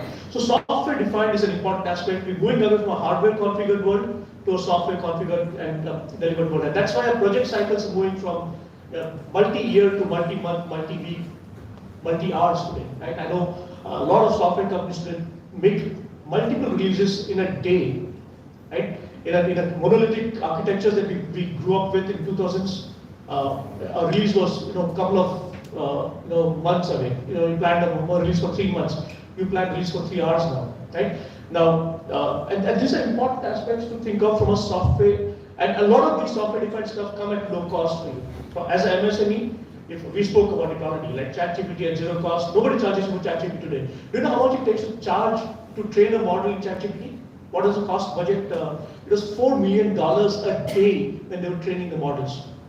$4 million a day is coming to you free of cost when you're looking at ChatGPT 3.5. You have to pay for 4 today, right? Which is fine, and that's not much. That's just about 2,000 rupees a month, right? And with 2,000 rupees a month of ChatGPT 4, you can do videos on the run, you can do audio on the run, you can bring back a lot of people, alive in front of you in that process there. You can do images on the run. So a lot of those benefits are there, right? But one very important message I want to give you here is, a lot of technology is becoming complex and expensive at the core, right? People who create technologies are geeks, nerds, if you want to call them. But people who use technologies it's a complete democratized world. It's low cost. You don't need. How many of you went through a manual to understand how to use iPhone or a smartphone? How many of you see a manual with a smartphone today? You don't get a manual today, right? It's very intuitive. There's zero user interface out there. And there's a reason behind it, right? A lot of technology today is very humanized by design. And there's somebody thinking millions and millions of transactions, analyzing that and seeing how humans will interact with it. And you're getting that in your hand today, right? So simplicity at the edge from a tech standpoint is the mantra that you need to look at. If you're not appreciating that, if you're not leveraging that, you're missing out on something really big, right? Same thing with ChatGPT. I don't think, did anybody take any course on ChatGPT? We're all using it, right? There is a course called prompt engineering, which is moving to level 5 of how to use ChatGPT, right? But that, all it means is that you may make a few mistakes at minimal cost, at zero cost, right? A mistake in a machine world would probably mean a couple of lakhs of rupees. If machine fails or raw material gets wasted. In a ChatGPT world, it's maybe 5 keys that you key and some time that you spend. That's the only expense that you can look at. Your failed cost or your sunk cost in this world is near zero, right? And that's why you can get more aspirational, more ambitious when you look at your MSME strategies and what you want to try and do there. Very quick look at technology. We're moving from a narrow intelligence, which was what the world, even today's technology that we use at production scale is narrow technology. And AI, the whole concept of automation that we use with AI today is a very, very narrow. It's programmed to do a job. It does that job very well for you, right? It needs a lot of guardrails, right? It needs a lot of boxes to be fenced around it for it to not misbehave itself. I'm trying to use a little more human common words out here. Right? The other aspect of AI today in the narrow intelligence world, if you let it go openly, is it can start hallucinating. Right? It can get information which is not real. It can create some wrong. We're seeing that with fake news, which is intentionally made, but it can also lead to some consequences of that.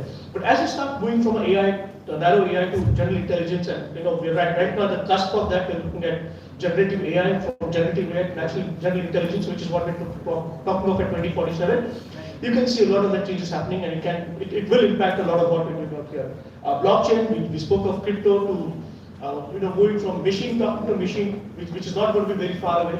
Right? If you have an EV car today, you can go charge, pay, and move. You don't even get involved in that, and it all happens in the background. Right? I will give you a very simple example, but think of more complex systems that can drive machine-to-machine transactions, financial transactions, approvals, governance, control systems. All of that will be done in that mode there.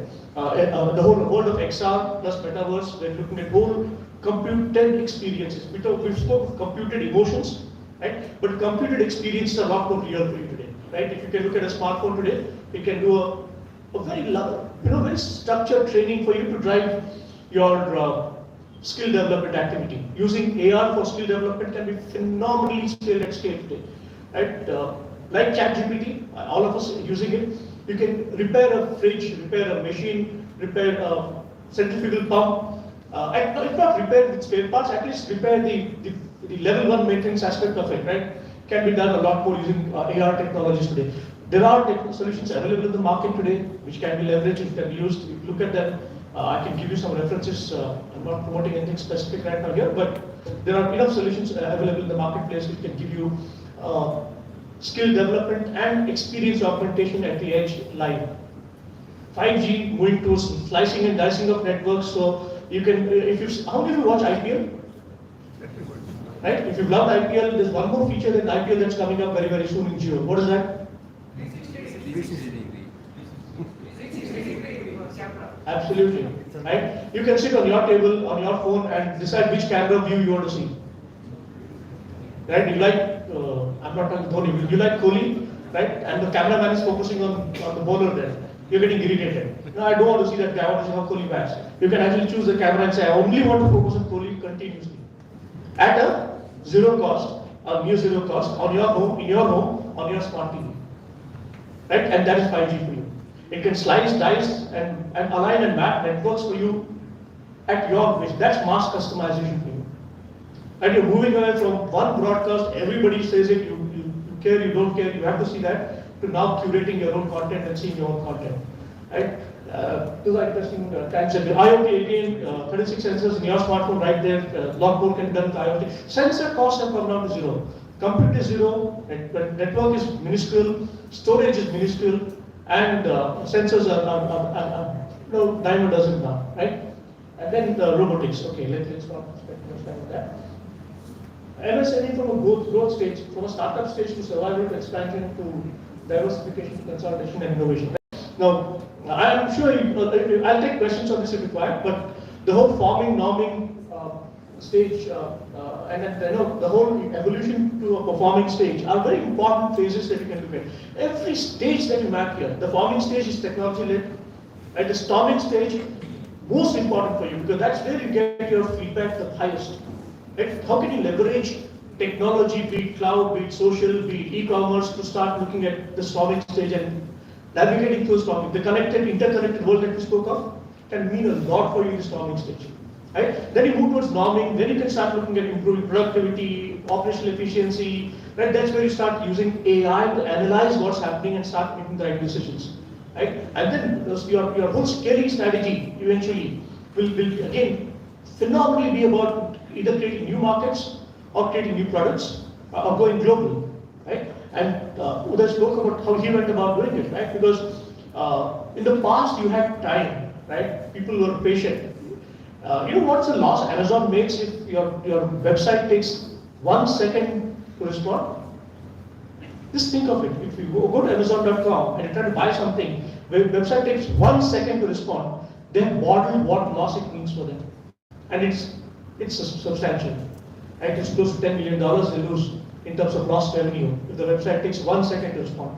How? Why? No, you can do the research. I'm not going to get that, but that is real. So, and a lot of digital natives, I think people at the back, born after 2000, it's an Insta world, right? They come back and say that if you're on Facebook, you're already ancient, right? A lot of digital natives feel that Facebook is for older generation, right? Now, Insta is quick reels, short reels, do it quickly, show it quickly, 24 hours it refreshes, and then new one comes in there. The whole world is very different, and that's exact behavior that you see when you look at some of these scaling strategies out there. You got to map that out there. Technologies, again, I think we spoke most of these in the process there. Cybersecurity, I'm sure you hear a lot more about cybersecurity next, because as an MSME, the work stops with you. Right? You are the creator, you are the connector, you are the person who's going to govern, run, manage, and save yourself if things go wrong. Right? I'm trying to give a very negative view of it. It's not so bad. I'm sure there are organizations that are going to help you with a lot of that stuff out here.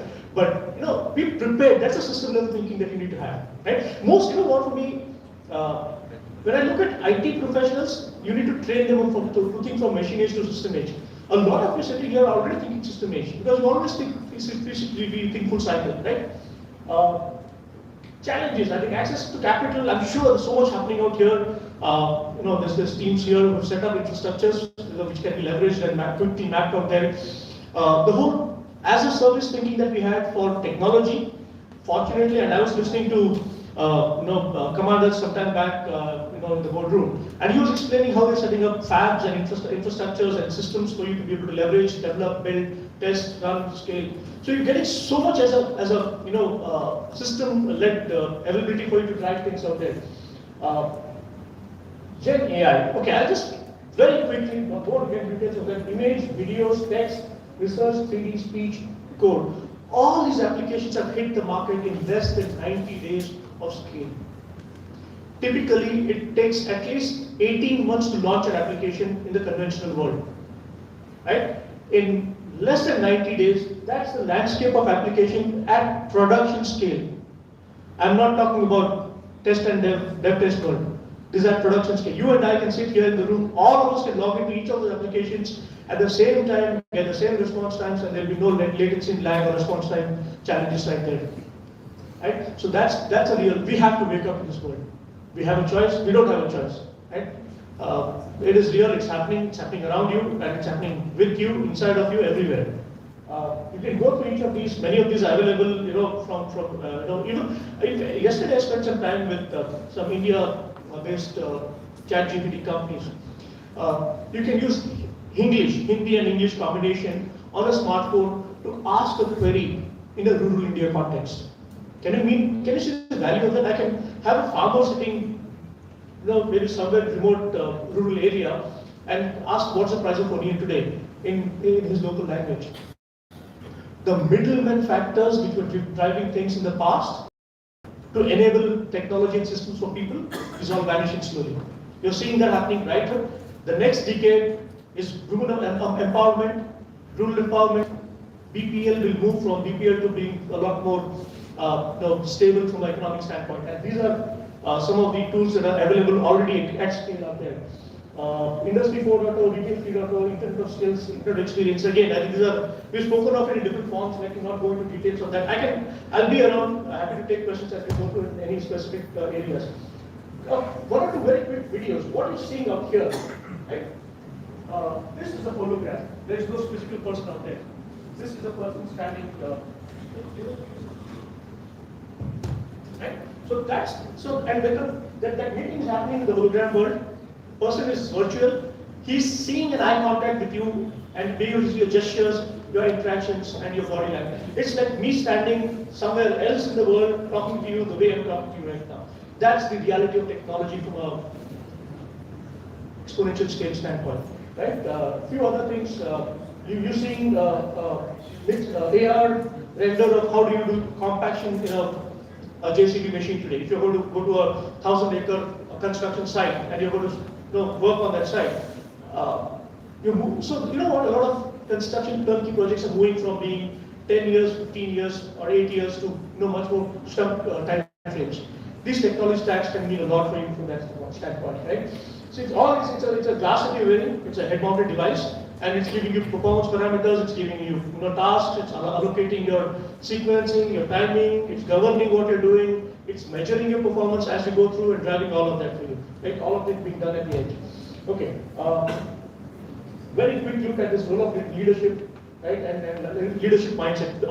I'm sure MSMEs are leaders. They are CEOs of their own. The buck stops with them. How about the ones at the back? Do you think you guys are leaders? Yes. Okay. Right now, this mindset and the whole role of leadership that we talk about here is relevant and applicable to each and every one of us, right? Because and few things. There's no concept of this is not my job. In system level thinking, there is no concept this is not my job. If you are an MSME CEO anyway, I don't have to tell you anything. You will tell me more about it, right? But if you're a student and you're trying to classify saying my job, not my job, forget it. Right? You enter the industry world, and this is also true with corporate, not just MSMEs. Right? Get into a corporate world today. The clear distinction between R and Rs are very, very different today. Right? This skill is not relevant to my job. One of the very common, feedback you get from people. This is not relevant to my job. Don't believe that. Right? ChatGPT, if you're in the room here, whatever you do after this will be relevant for you. Even if you're a father to your child or mother to your child, ChatGPT can mean for you. Right? If you're a human being, your heart is beating at temperature 97 degrees, you will use ChatGPT eventually. No doubt about it. Right? Lone warriors. Right? We had this world of how many of you watched the movie Rambo? Right? So the Rambo style thinking is gone, guys. Forget it. Right? The pace at which technology changes, the pace at which people adopt and people disrupt, the amount of digital-led disruptions is tremendous today. You have to collaborate. You have the concept of open source thinking, open innovation thinking. Forums like these become a mandate for us to stay up and stay alive and move towards the growth that we need. Concept of learning will never end. I think Mr. Srinivasan spoke very well about it. Learning will never end. And I think I studied more today than what I did during my engineering in 1991. And I think I've gone back to trying to learn Laplace transforms and linear algebra again after 32 years of graduating from engineering college. Right? And ChatGPT will start making you it will make you curious at least. Like, how does it happen? Just think of how ChatGPT works. Right? There are enough material available for you to understand the actual architecture functioning. If you guys are sitting here, you want to do research on that, you don't need any support from anybody. You can get on the web and the free tools availability. Google has launched 5 modules last week. Infosys is launching a prompt engineering freeware training module certified next week. Right? So they are all available for you. If you want to learn, there's nobody going to stop you from learning there. Scope of it, please leverage culture of agility and adaptability. Right? Again, I don't have to hide that. There's a lot of and ecosystem thinking out there. Superhuman intelligence, ethics is an important area. I'll end with that because as we move fast in what we're doing right now, zero response time, zero latency, all that is great, right? But inclusivity becomes a very important aspect, right? We tend to, the speed at which we're moving, people don't catch up, are going to always, struggle the most out here, right? So from a system thinking point, how do you people beat physically challenged, people out there, people below poverty line? Important to sort of take them along in our thinking, in our doing, in our action, and allowing them to leverage. See, availability is there. They just have to be guided. They have to be nudged to start including the leverage out there. Right? I would say debiasing is a technology term, but ethics is a human term. Right? Debiasing technology will do it. It has its own challenges. At some point, hopefully there will be no biasing through technology. But you and I can run ethics today. Right? We can take stock of things which are not happening right and leverage it to drive it. In my mind, in my belief, I would love to see technology doing right things, right, and the best things for people, and including inclusivity for the more poorest people in the villages, in the rural regions, and changing their lifestyle, improving their lifestyle, saving lives, and driving things out there. Thank you. I think I'm done. Happy to take any questions.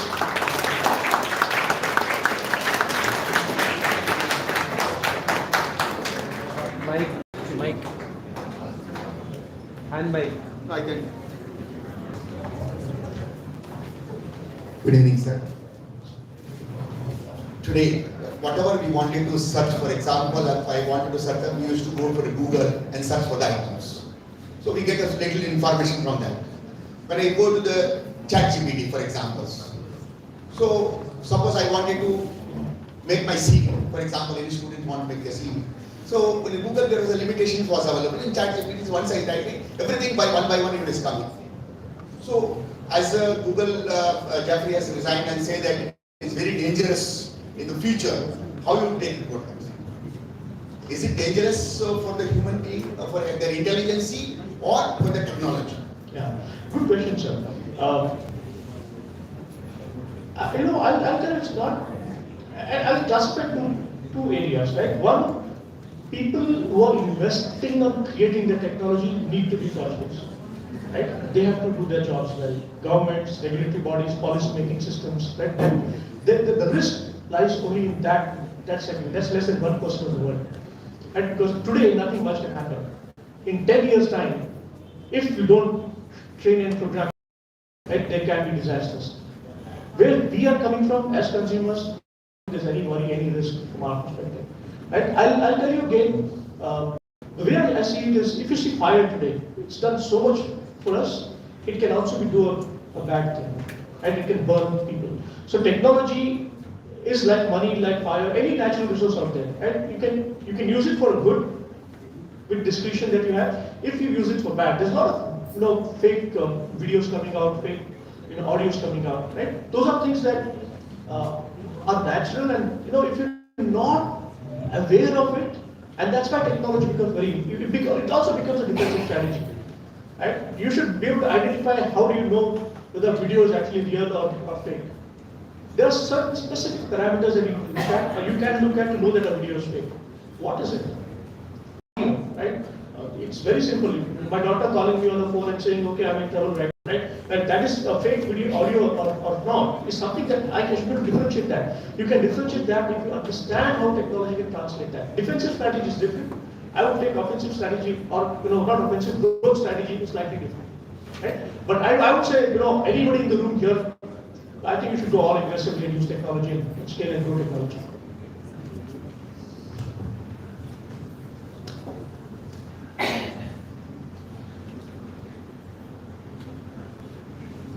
Okay, Joy, pleasure talking to all of you, and all the best. Thank you.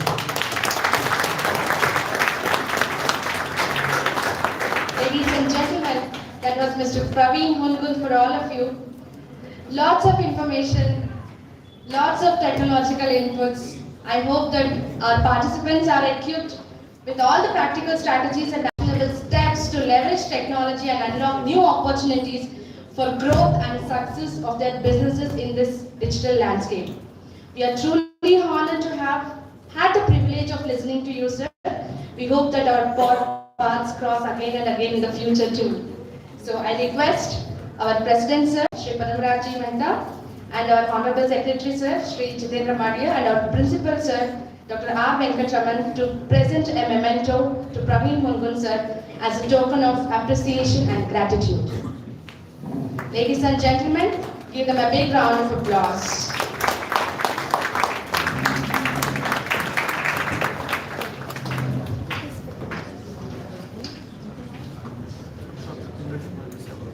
Dear participants, please note that the contact details of all the experts has been shared. So, in case if you want any help or any consultancy, you can always contact them.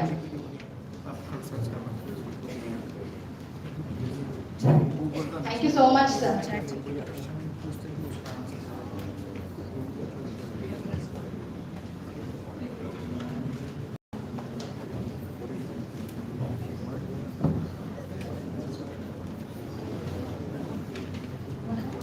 Let's move to the next talk in the series by Mr. Loknath sir. I now request Professor Spurti S. Kumar, Assistant Professor AIMIT, to introduce Mr. Loknath sir to our audience.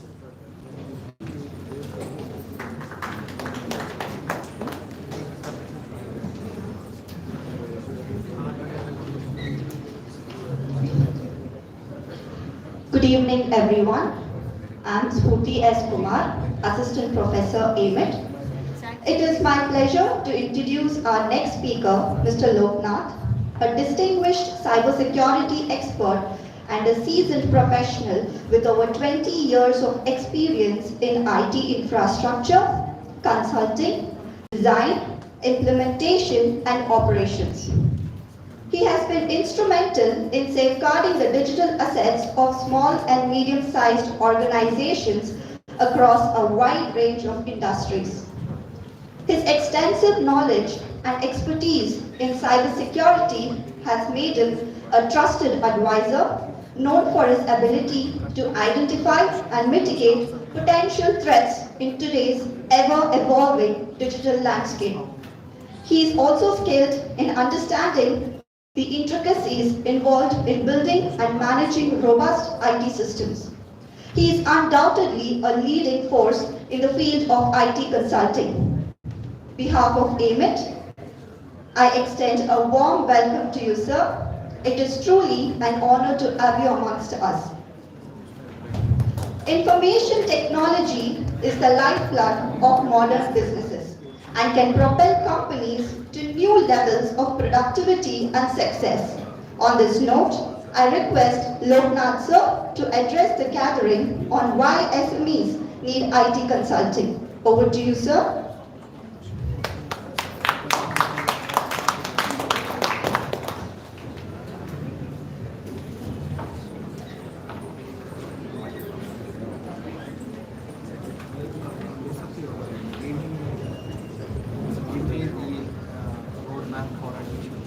ಎಲ್ಲರಿಗೂ ನಮಸ್ಕಾರ.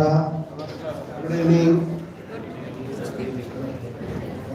I think you're all getting bored, you know. So many speakers have spoken. Anyway, how many of you had a cyber attack in the recent past?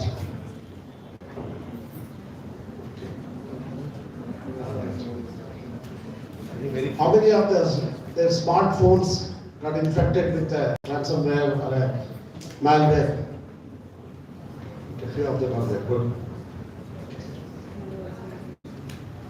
So,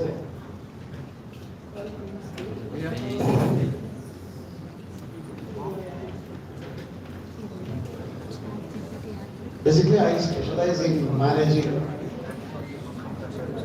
IT infrastructure for small and medium enterprises and providing cybersecurity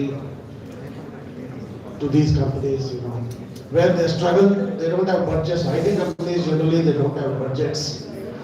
Sorry, the small and medium enterprises, they don't have budgets. They always struggle with budgets. Whenever I meet them, they say, "Sir, I don't have budget. We are a small company. Our company will not get affected by anything. We are very small. We don't have money.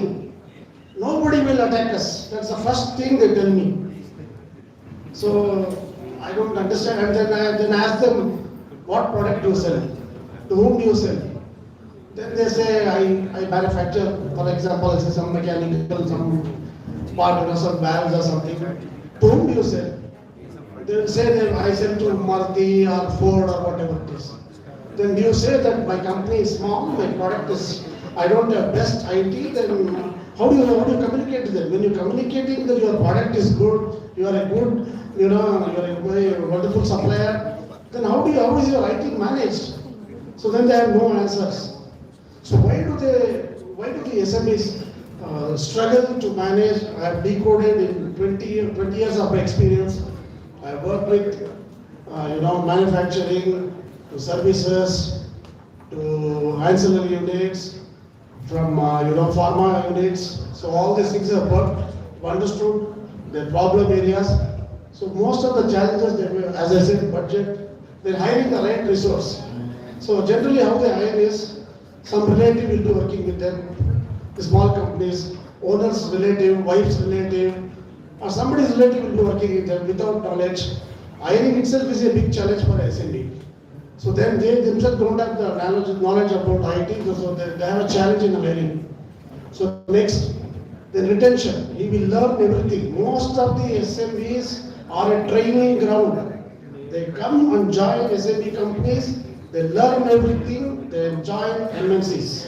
SMEs are a big training ground for employees. So this is what I have understood. I'm sorry to say, this is what is happening. I think sir will watch with this. So this is what I have experienced in my 20 years whatever I've worked.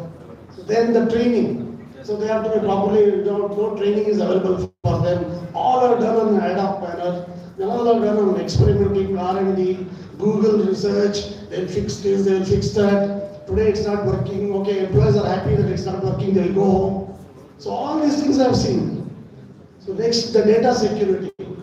So they are, first of all, they don't know what is they don't classify their data, meaning what is confidential, what is public. They don't classify their data and keep everything in one box in their company. Now, of course, cloud has come, but still they keep it in a box, in a network or a server closet, and then, anybody can access it. It's open for all. Anybody coming inside an organization having a Wi-Fi access to their network, he can easily access the data. So that also they are least bothered that the customer data might be there, or some proprietary IP, some intellectual property might be there. They are not worried about that also. Then procuring IT assets. This is a big challenge. The vendor will come and vendor will say, this is my best product, you can buy this, and it does everything. If you buy this, your problems are solved, he will say. So then after a few months, then they will say, this product is not working, sir. I will give an update or upgradation, something he will say. So then the IT admin or whoever is managing the IT, he himself will not have knowledge to assess the product evaluation is not done properly. So then, by then what happens is they will not order right product for them. It will not work. The investment is already gone then. So they have to buy another equipment then. So another vendor will come. Then he will show, sir, that product has a bug. My product is a better product than that. Then he will sell another product. So they have challenges in investments again. So then implementation. So they have a challenge. The SMEs have a big challenge in implementation because the vendor who has sold will not 100% hand over them and implement it. So then there also they have a lot of challenges. So business owners productivity. Most of the business owners are spending time in monitoring the IT guy, what is he doing. From morning to evening, I don't know what is he doing. Loknath is sitting there in front of the system. So I want to know what is he doing. So he's spending his productive time on monitoring him. Also, they will be always wasting their time in understanding new technology, what is good for their IT systems and all. They want to do by themselves. That's another area where I have found the productivity is.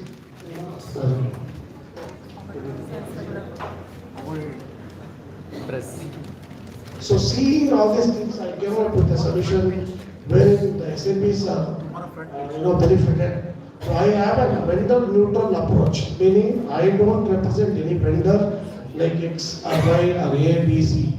So I go as a vendor neutral consultant and I tell them what is based on their budget. This is another big challenge is SME owners will not say I don't have budget. my company is doing well, I'm all right, we are financially strong. They can't disclose this to the employer also. If employee comes to know they don't have budget, they don't have finance, that guy will not work from next day onwards, he will not come to that company. So with me, they who are openly they discuss with me, this is my budget, can you get a right equipment for this budget? So this is another challenge which I have come across. So then our cost and all is based on the outcome. As a consultant, purely our billing will be on the outcome. So based on the outcome, they can pay us. And of course, knowledge and expertise is always there because we have been working for 20 years. I've seen from dial-up 33 point. I don't know how many of you have assigned dial-up modems. Anybody has seen dial-up modems? Okay, what is the speed that you have seen? 33.3 kbps was the first speed what was available. So I mean, yeah, BSNL was there, BSNL was there, Mantra Online, all those things was there. Yeah. So now that's another challenge. What the technology assessment at the roadmap. This is another thing what I can help you now, where they can be rest assured that they are buying the right equipment. Where next 5 years the technology will not get absolute. At least the return on investment is there. These are the areas where I can help. And also I will allow the owners to have some free time.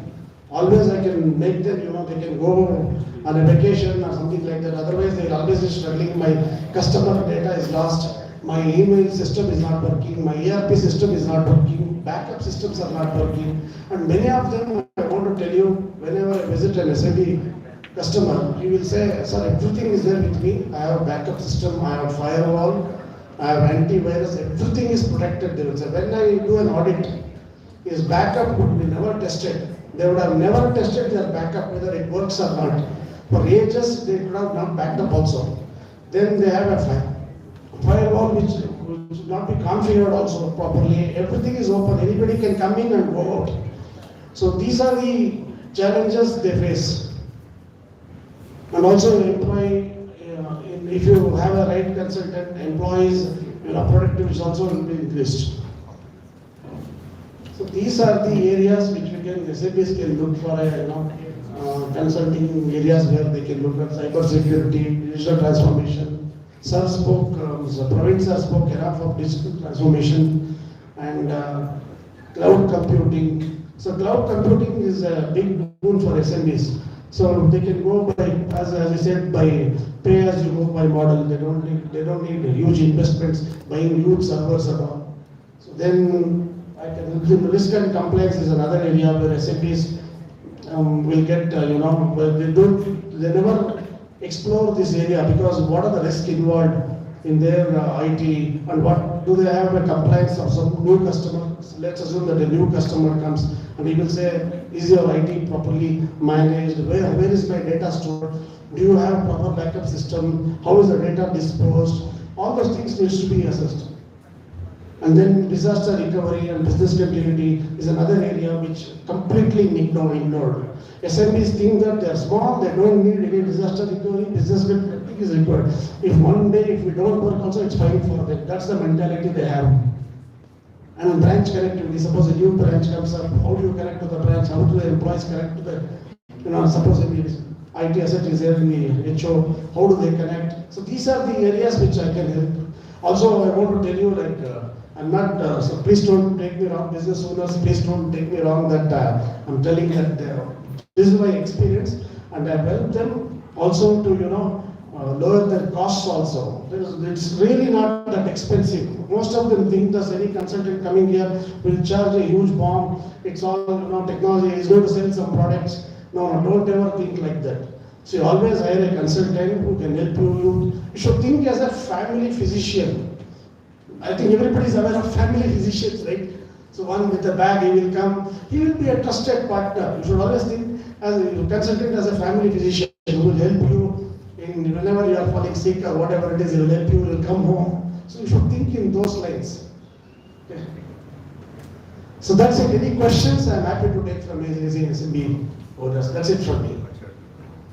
Family physician also become money-minded now. Of course, there is money involved. Yes. Any questions from SME entrepreneurs? Okay. Thank you then, thank you.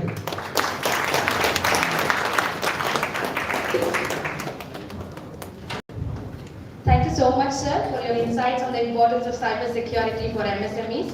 I now request our Joint Secretary, sir, Shri Mahesh Naharji, to present a memento to Lokanath, sir, as token of gratitude.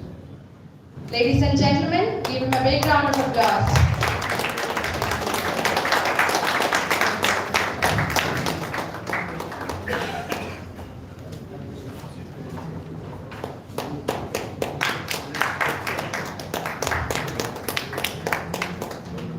Thank you, sir. So next in the series, we have a talk on the affordable digital marketing strategies for small businesses by a young and talented person. And to introduce him to the audience, we have our young assistant professor, Professor Rishikesh Rathwik. So let me call upon him onto the stage to introduce Mr. Vinay Kumar to the audience.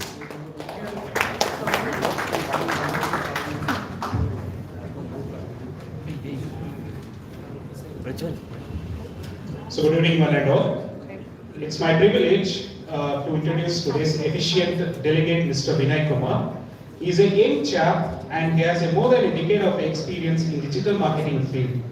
In the small medium enterprise and also for the startups establishing for their online space. His key areas of expertise include search engine optimization, pay-per-click advertisement, and content creation. He is successful in optimizing the campaign, ensuring a maximum return on investment and staying ahead of the competition. He is an independent consultant of establishing, identifying of their own. Sir, I welcome you to address on the topic of affordable digital marketing strategies for small business. Over to you, sir. Not only for the small but for education institutions.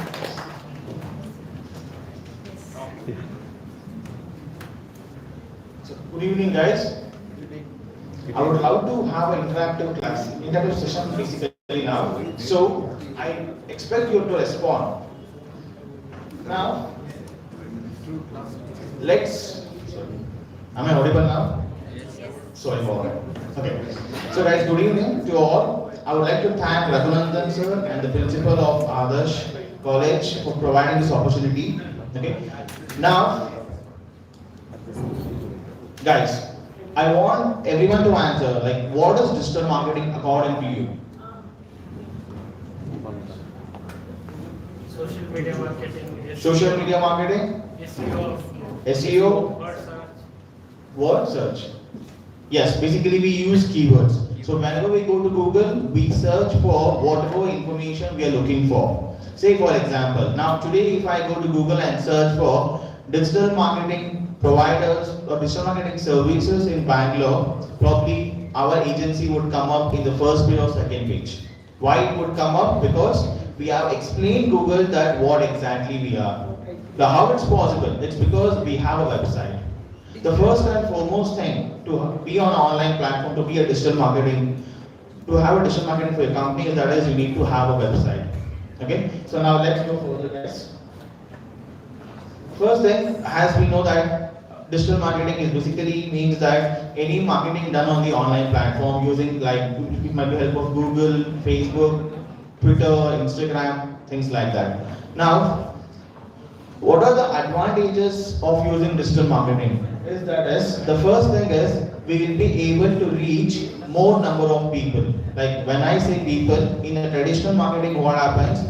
We won't be able to reach our niche audience. But in digital marketing, we'll be able to reach our niche audience. How it's possible? Because we can target based upon age, gender, location. Say for example now, if I am providing digital marketing services across Bangalore, I can make sure that my ads will be published only inside Bangalore, not outside Bangalore. Now, if I want to limit to Baswantgudi, I can make sure that it's possible for me to target the audience in and out of, only in Baswantgudi. So the reach is more effective compared to a traditional marketing. Traditional marketing, what happens usually, whenever we post an ad on newspaper, the ad will publish in the entire city. So there are possibilities that I won't be able to reach my target audience. Agree? So next thing is targeting. So as we know that reach and targeting are a bit similar, but targeting has got few other important points. So we could target our people who have already interacted with us. Say for example, today I go to OLX and the right side of the corner, I saw an ad about an automobile company. Now, when I saw the ad, the person, whoever made the ad, right, they will be getting notified saying that the person from so and so website has seen your product. So now, I'm a person who has interacted with their ad. So now there are possibilities that they could do a remarketing with me. So wherever I go from next time onwards, I'll keep on seeing the same ads again. Even you guys might have experienced this. You go to Amazon, you see a product, and you come out of the Amazon, go to any third-party website or a blogging website, you tend to see a similar ads.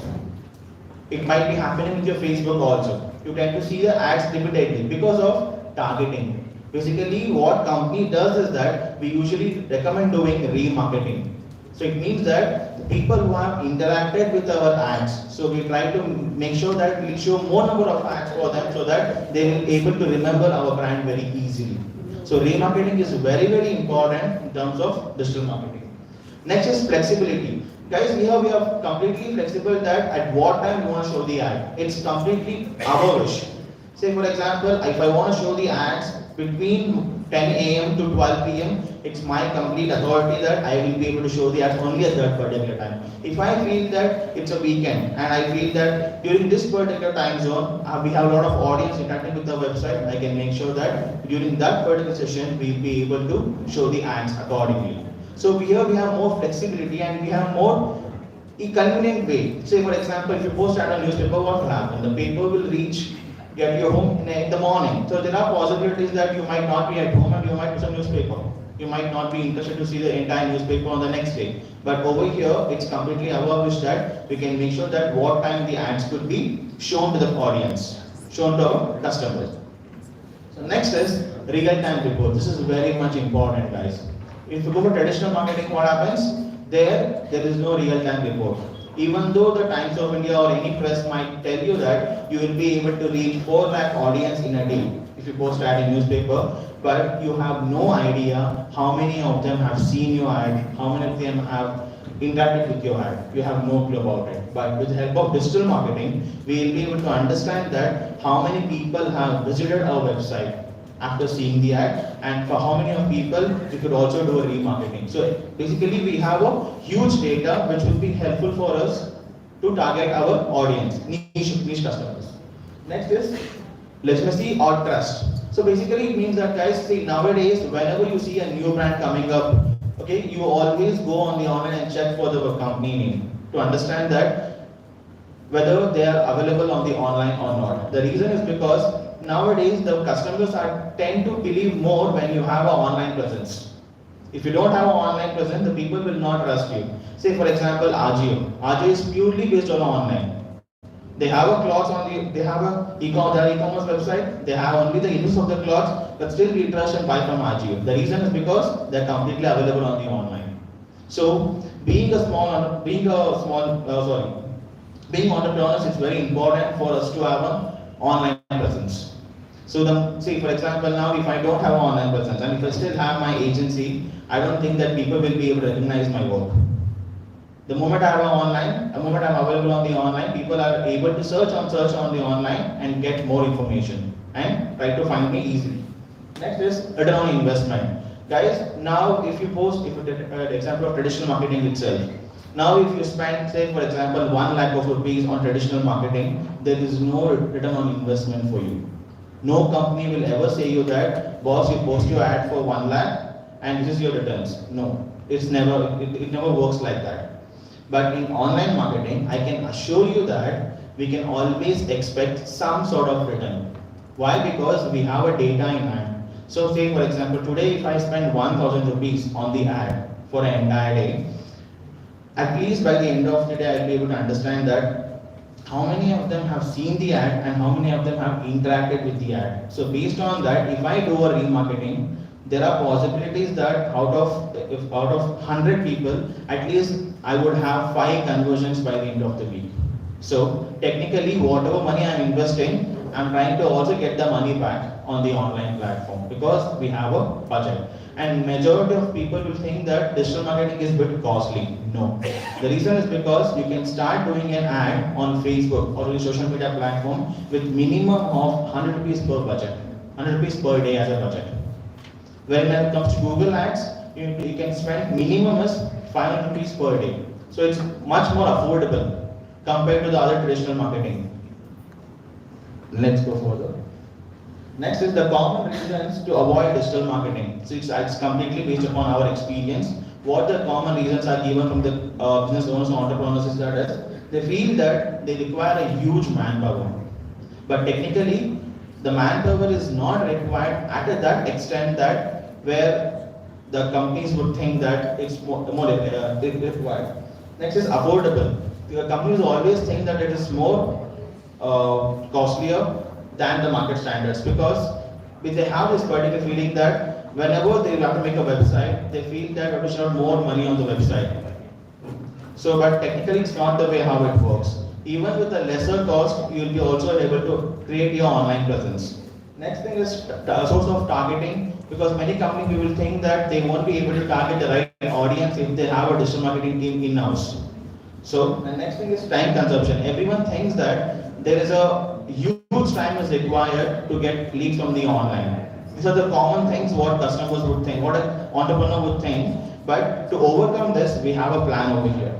That is, we have something called as shared digital marketing services from Digigo. So what exactly we do over here is that is, we understand the customer requirement first. Say for example, now today if I have a client who is completely into real estate, okay? Now he is getting his apartment finished within next 30 days and he wants to do a better marketing. Now when the person comes to me, I should not be recommending about SEO for him because to rank in Google, you need at least 6 to 8 months of time. Definitely we will not recommend SEO for that particular person. We would recommend Google Ads because instantly he can run the ads and he can get good number of leads and he will be able to sell the apartment. Say for example, if that person is trying to do SEO for the next 6 to 8 months, he won't be able to come on the first page and he won't be able to sell any apartments for his customers. So digital marketing is purely based upon customer requirement. Understand this, the digital marketing is purely based on customer requirement. It purely depends upon what kind of business you have. There are some businesses which will run really good using only social media marketing. There is no need for you to think about driving the growth and success of Canara Bank, particularly as the branch manager of the SME specialized branch, Bangalore. He holds a Doctor of Philosophy in Management with a specialization of MSME Finance, a testimonial to his profound knowledge and deep insights in the field. Furthermore, his MBA degree in Banking and Finance highlights his commitment to excellence and continuous personal development. Before his stellar banking career, Dr. Ramesh served with distinction in the Indian Air Force, holding his skills in aircraft maintenance. This experience instilled him a remarkable sense of discipline, attention to detail, and a strong work ethic that he carries forward into every aspect of his professional life. Dr. Ramesh's exceptional skills in financial risk management, branch banking, credit analysis, commercial banking, and consulting have earned him a very well-deserved reputation as a sought-after industry expert. His analytical prowess and his profound understanding of the banking landscape make him an invaluable asset to any organization. Please join me in giving a warm and rounding welcome to Dr. Ramesh G, a true leader and a trailblazer in the banking industry, to address on support from financial institutions for small businesses. So welcome, sir.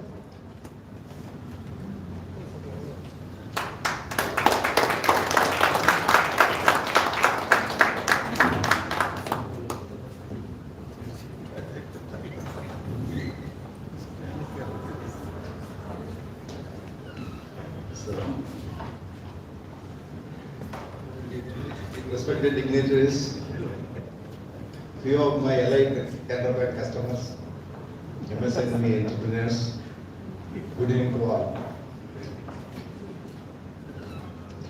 When our Venkatraman sir asked, give your profile, I said, not required, sir.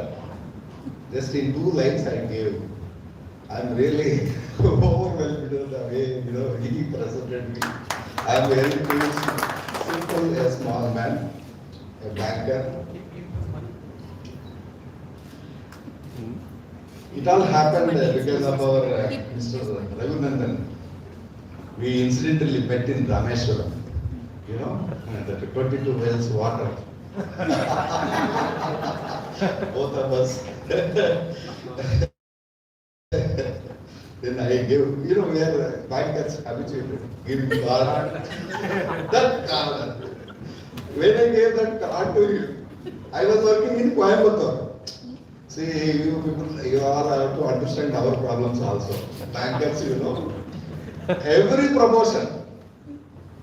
3 years. You will keep packing your bags. So that time I was in Coimbatore, sir. He called Coimbatore that number. Now they made official number to be with that local only. So that lady called, sir, shall I share your personal number? I said, definitely. So then I came to know this is the event and I am very thankful to you, sir. I am very happy to be associated with you. Let me do my bit of job.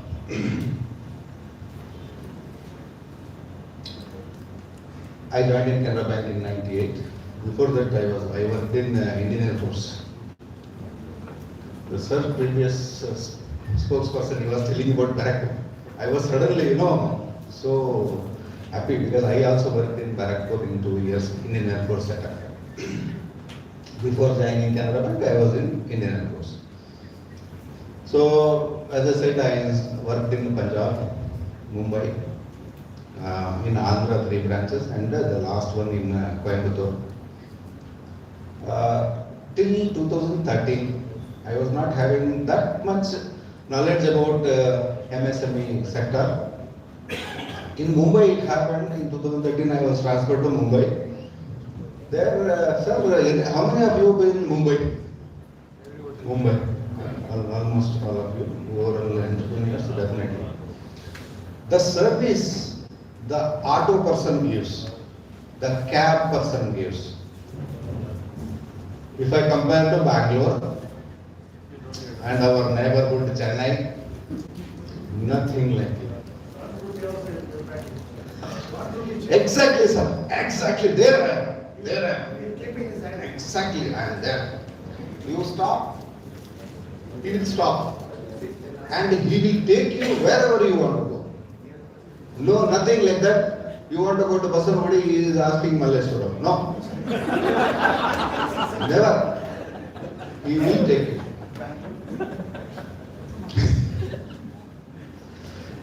So, this is I observed. And once what happened, I planned a small trip with family to Goa. It was at 3:30. 4:30 was my train to Goa. And I came out of my flat, I'm not sure what to do. From there it is 2 kilometers only, the railway station in Mumbai, Decoding. So I saw one gentleman, an auto was there.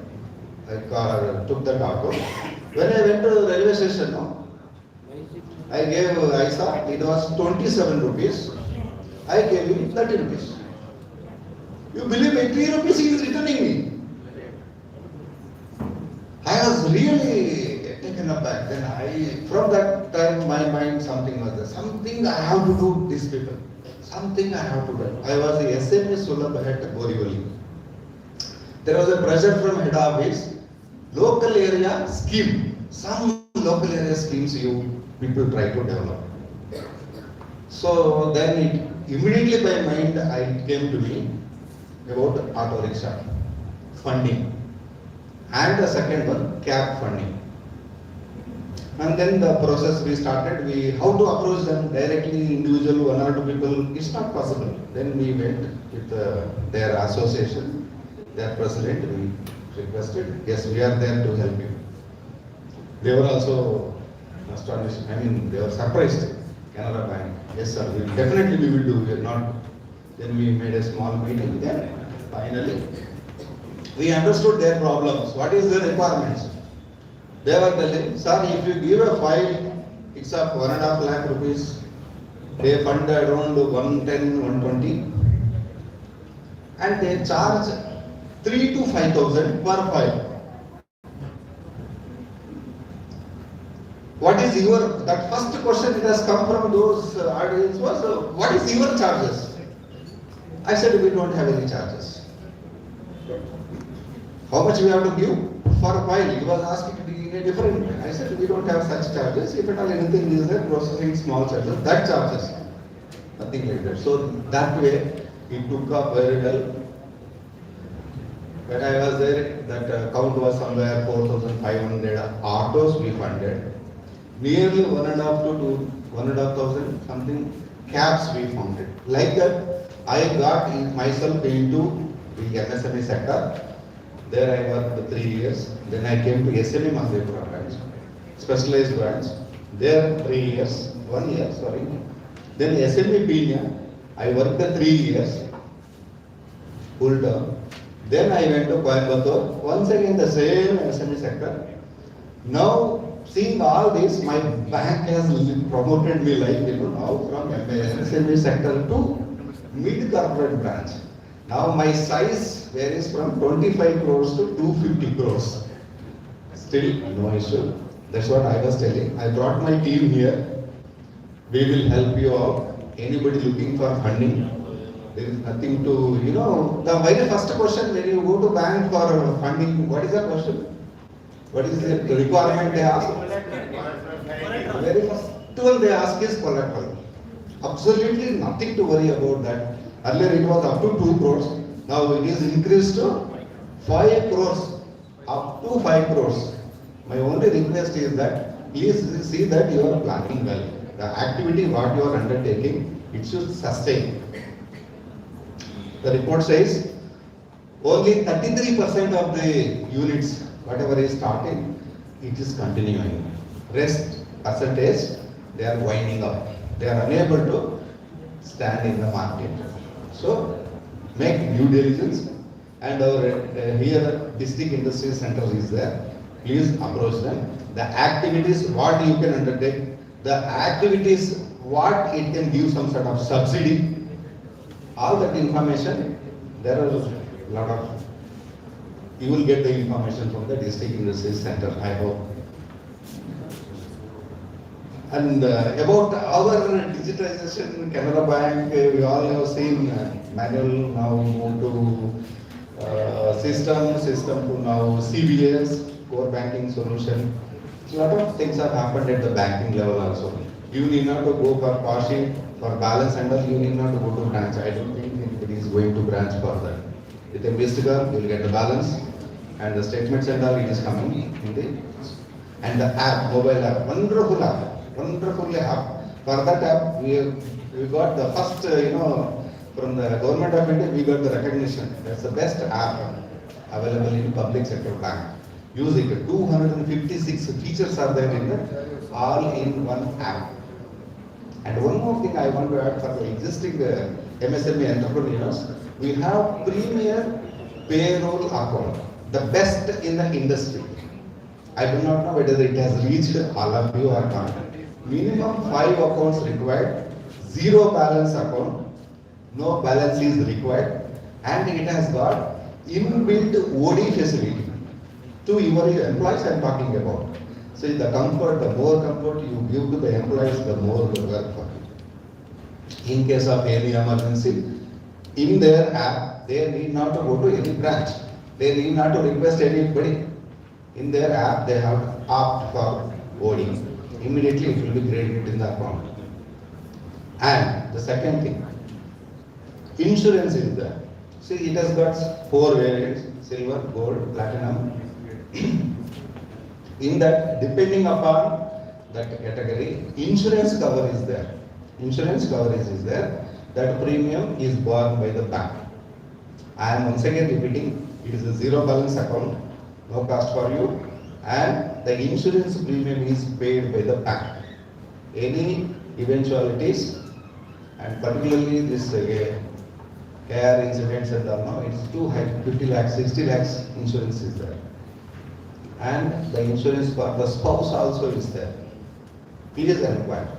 If you want, I can send my team, they will come, they will demonstrate, they will put a camp there, they will open the accounts. You need not to come. We will come with a tap and we will do the work for you. And any sort of queries, my friend is there, he will share his mobile number. Don't hesitate, no issue. If for a funding or any queries, you are all welcome. And the best thing is, go to the nearest branch. We have SME clubs. We have our dedicated wing also at head office. All the information is available in the website, and mobile numbers are also there. Email is there. Please talk to us. What is your requirement? We will be happy to serve you. I thank Entrepreneur sir and all the wonderful audience here for giving this opportunity. Thank you. Thank you very much. Thank you so much, sir. In fact, you gave the route to find the lifeblood, that is vitamin M for our MSMEs. Thank you so much, sir. I request our management committee member, Shri Ganpat Rajji, sir, to please present a memento to Ramesh, sir, as a token of appreciation and gratitude. Ladies and gentlemen, please give them a round of applause.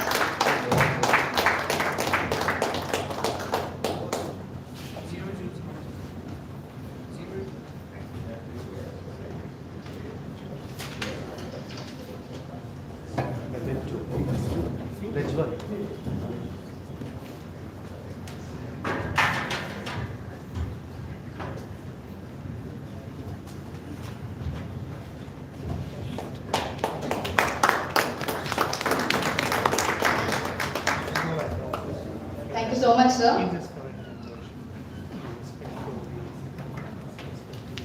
So I hope it's already very late and all of you are waiting to have your dinner. As we near the end of this program, so it's very important to deliver the vote of thanks. So I now request Dr. Uma Devi Anand, Associate Professor, Chairperson HR and Analytics, Head IQAC of AIMIT, to deliver the vote of thanks.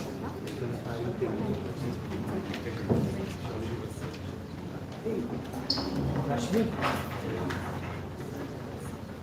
Jitendra sir. That's a full announcement. Yes, sorry. We have our Secretary Sir, Shri Jitendra Madia Sir, to announce a good news for all the MSMEs who have gathered here.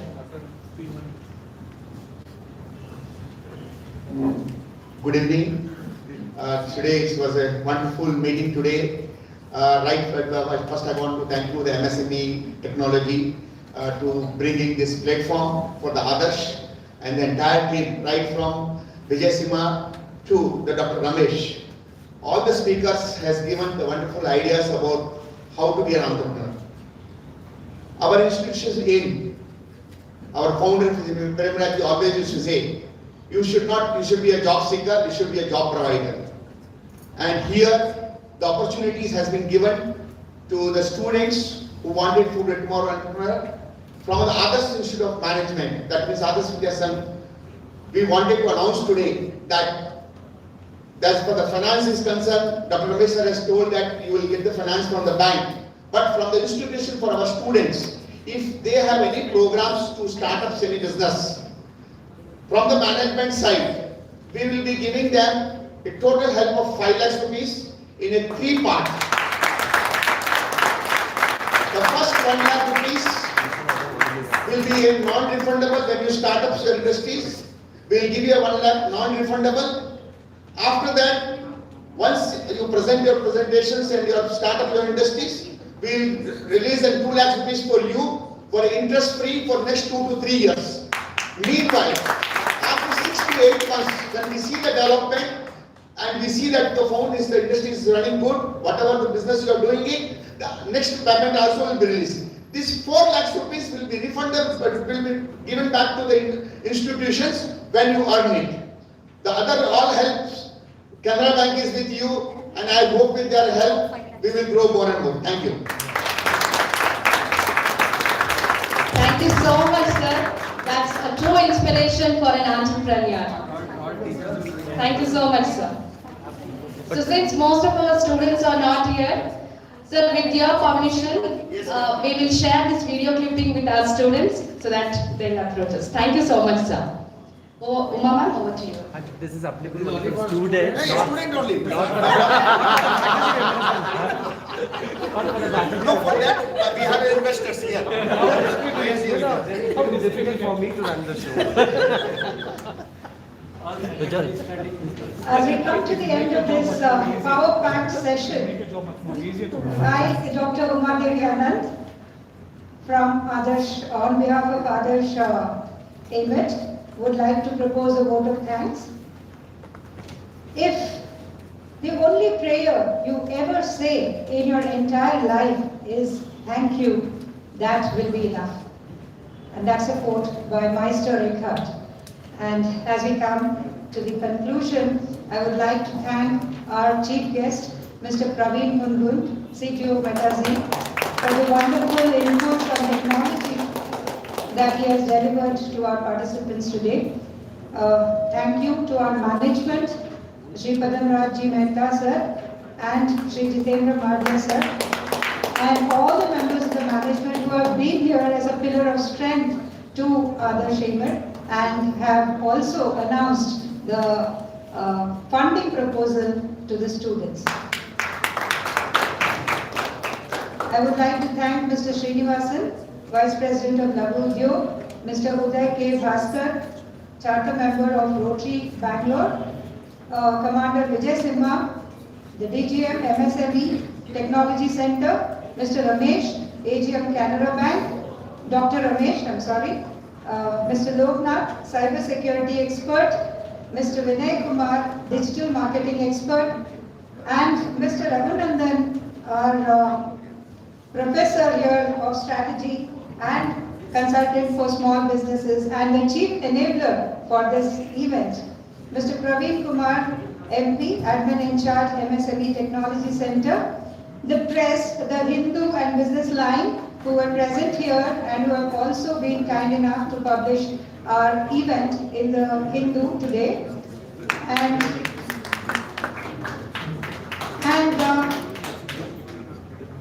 foremost, our director and principal, Dr. Venkatraman, who has been the backbone for this event, not only this event, for all the events that happen at AIMIT. And I would like to thank all the faculty members, the non-teaching staff and the students, and a special thanks to Professor Rashmi Lokesh for having coordinated this event excellently. A big round of applause and thanks to all the delegates who have made it to this event, and it is because of them that this event has been truly successful. And finally, I would like to thank all of you present here for making time to come here with us today and making this event a grand success. Thank you all. And please, one request, kindly fill up the feedback forms. Our students will be collecting it from you. And please join us for dinner, which is on the 5th floor. The lift is there till the 4th floor. After that, you will have to take a flight of stairs to the 5th floor. Thank you all. Thank you once again.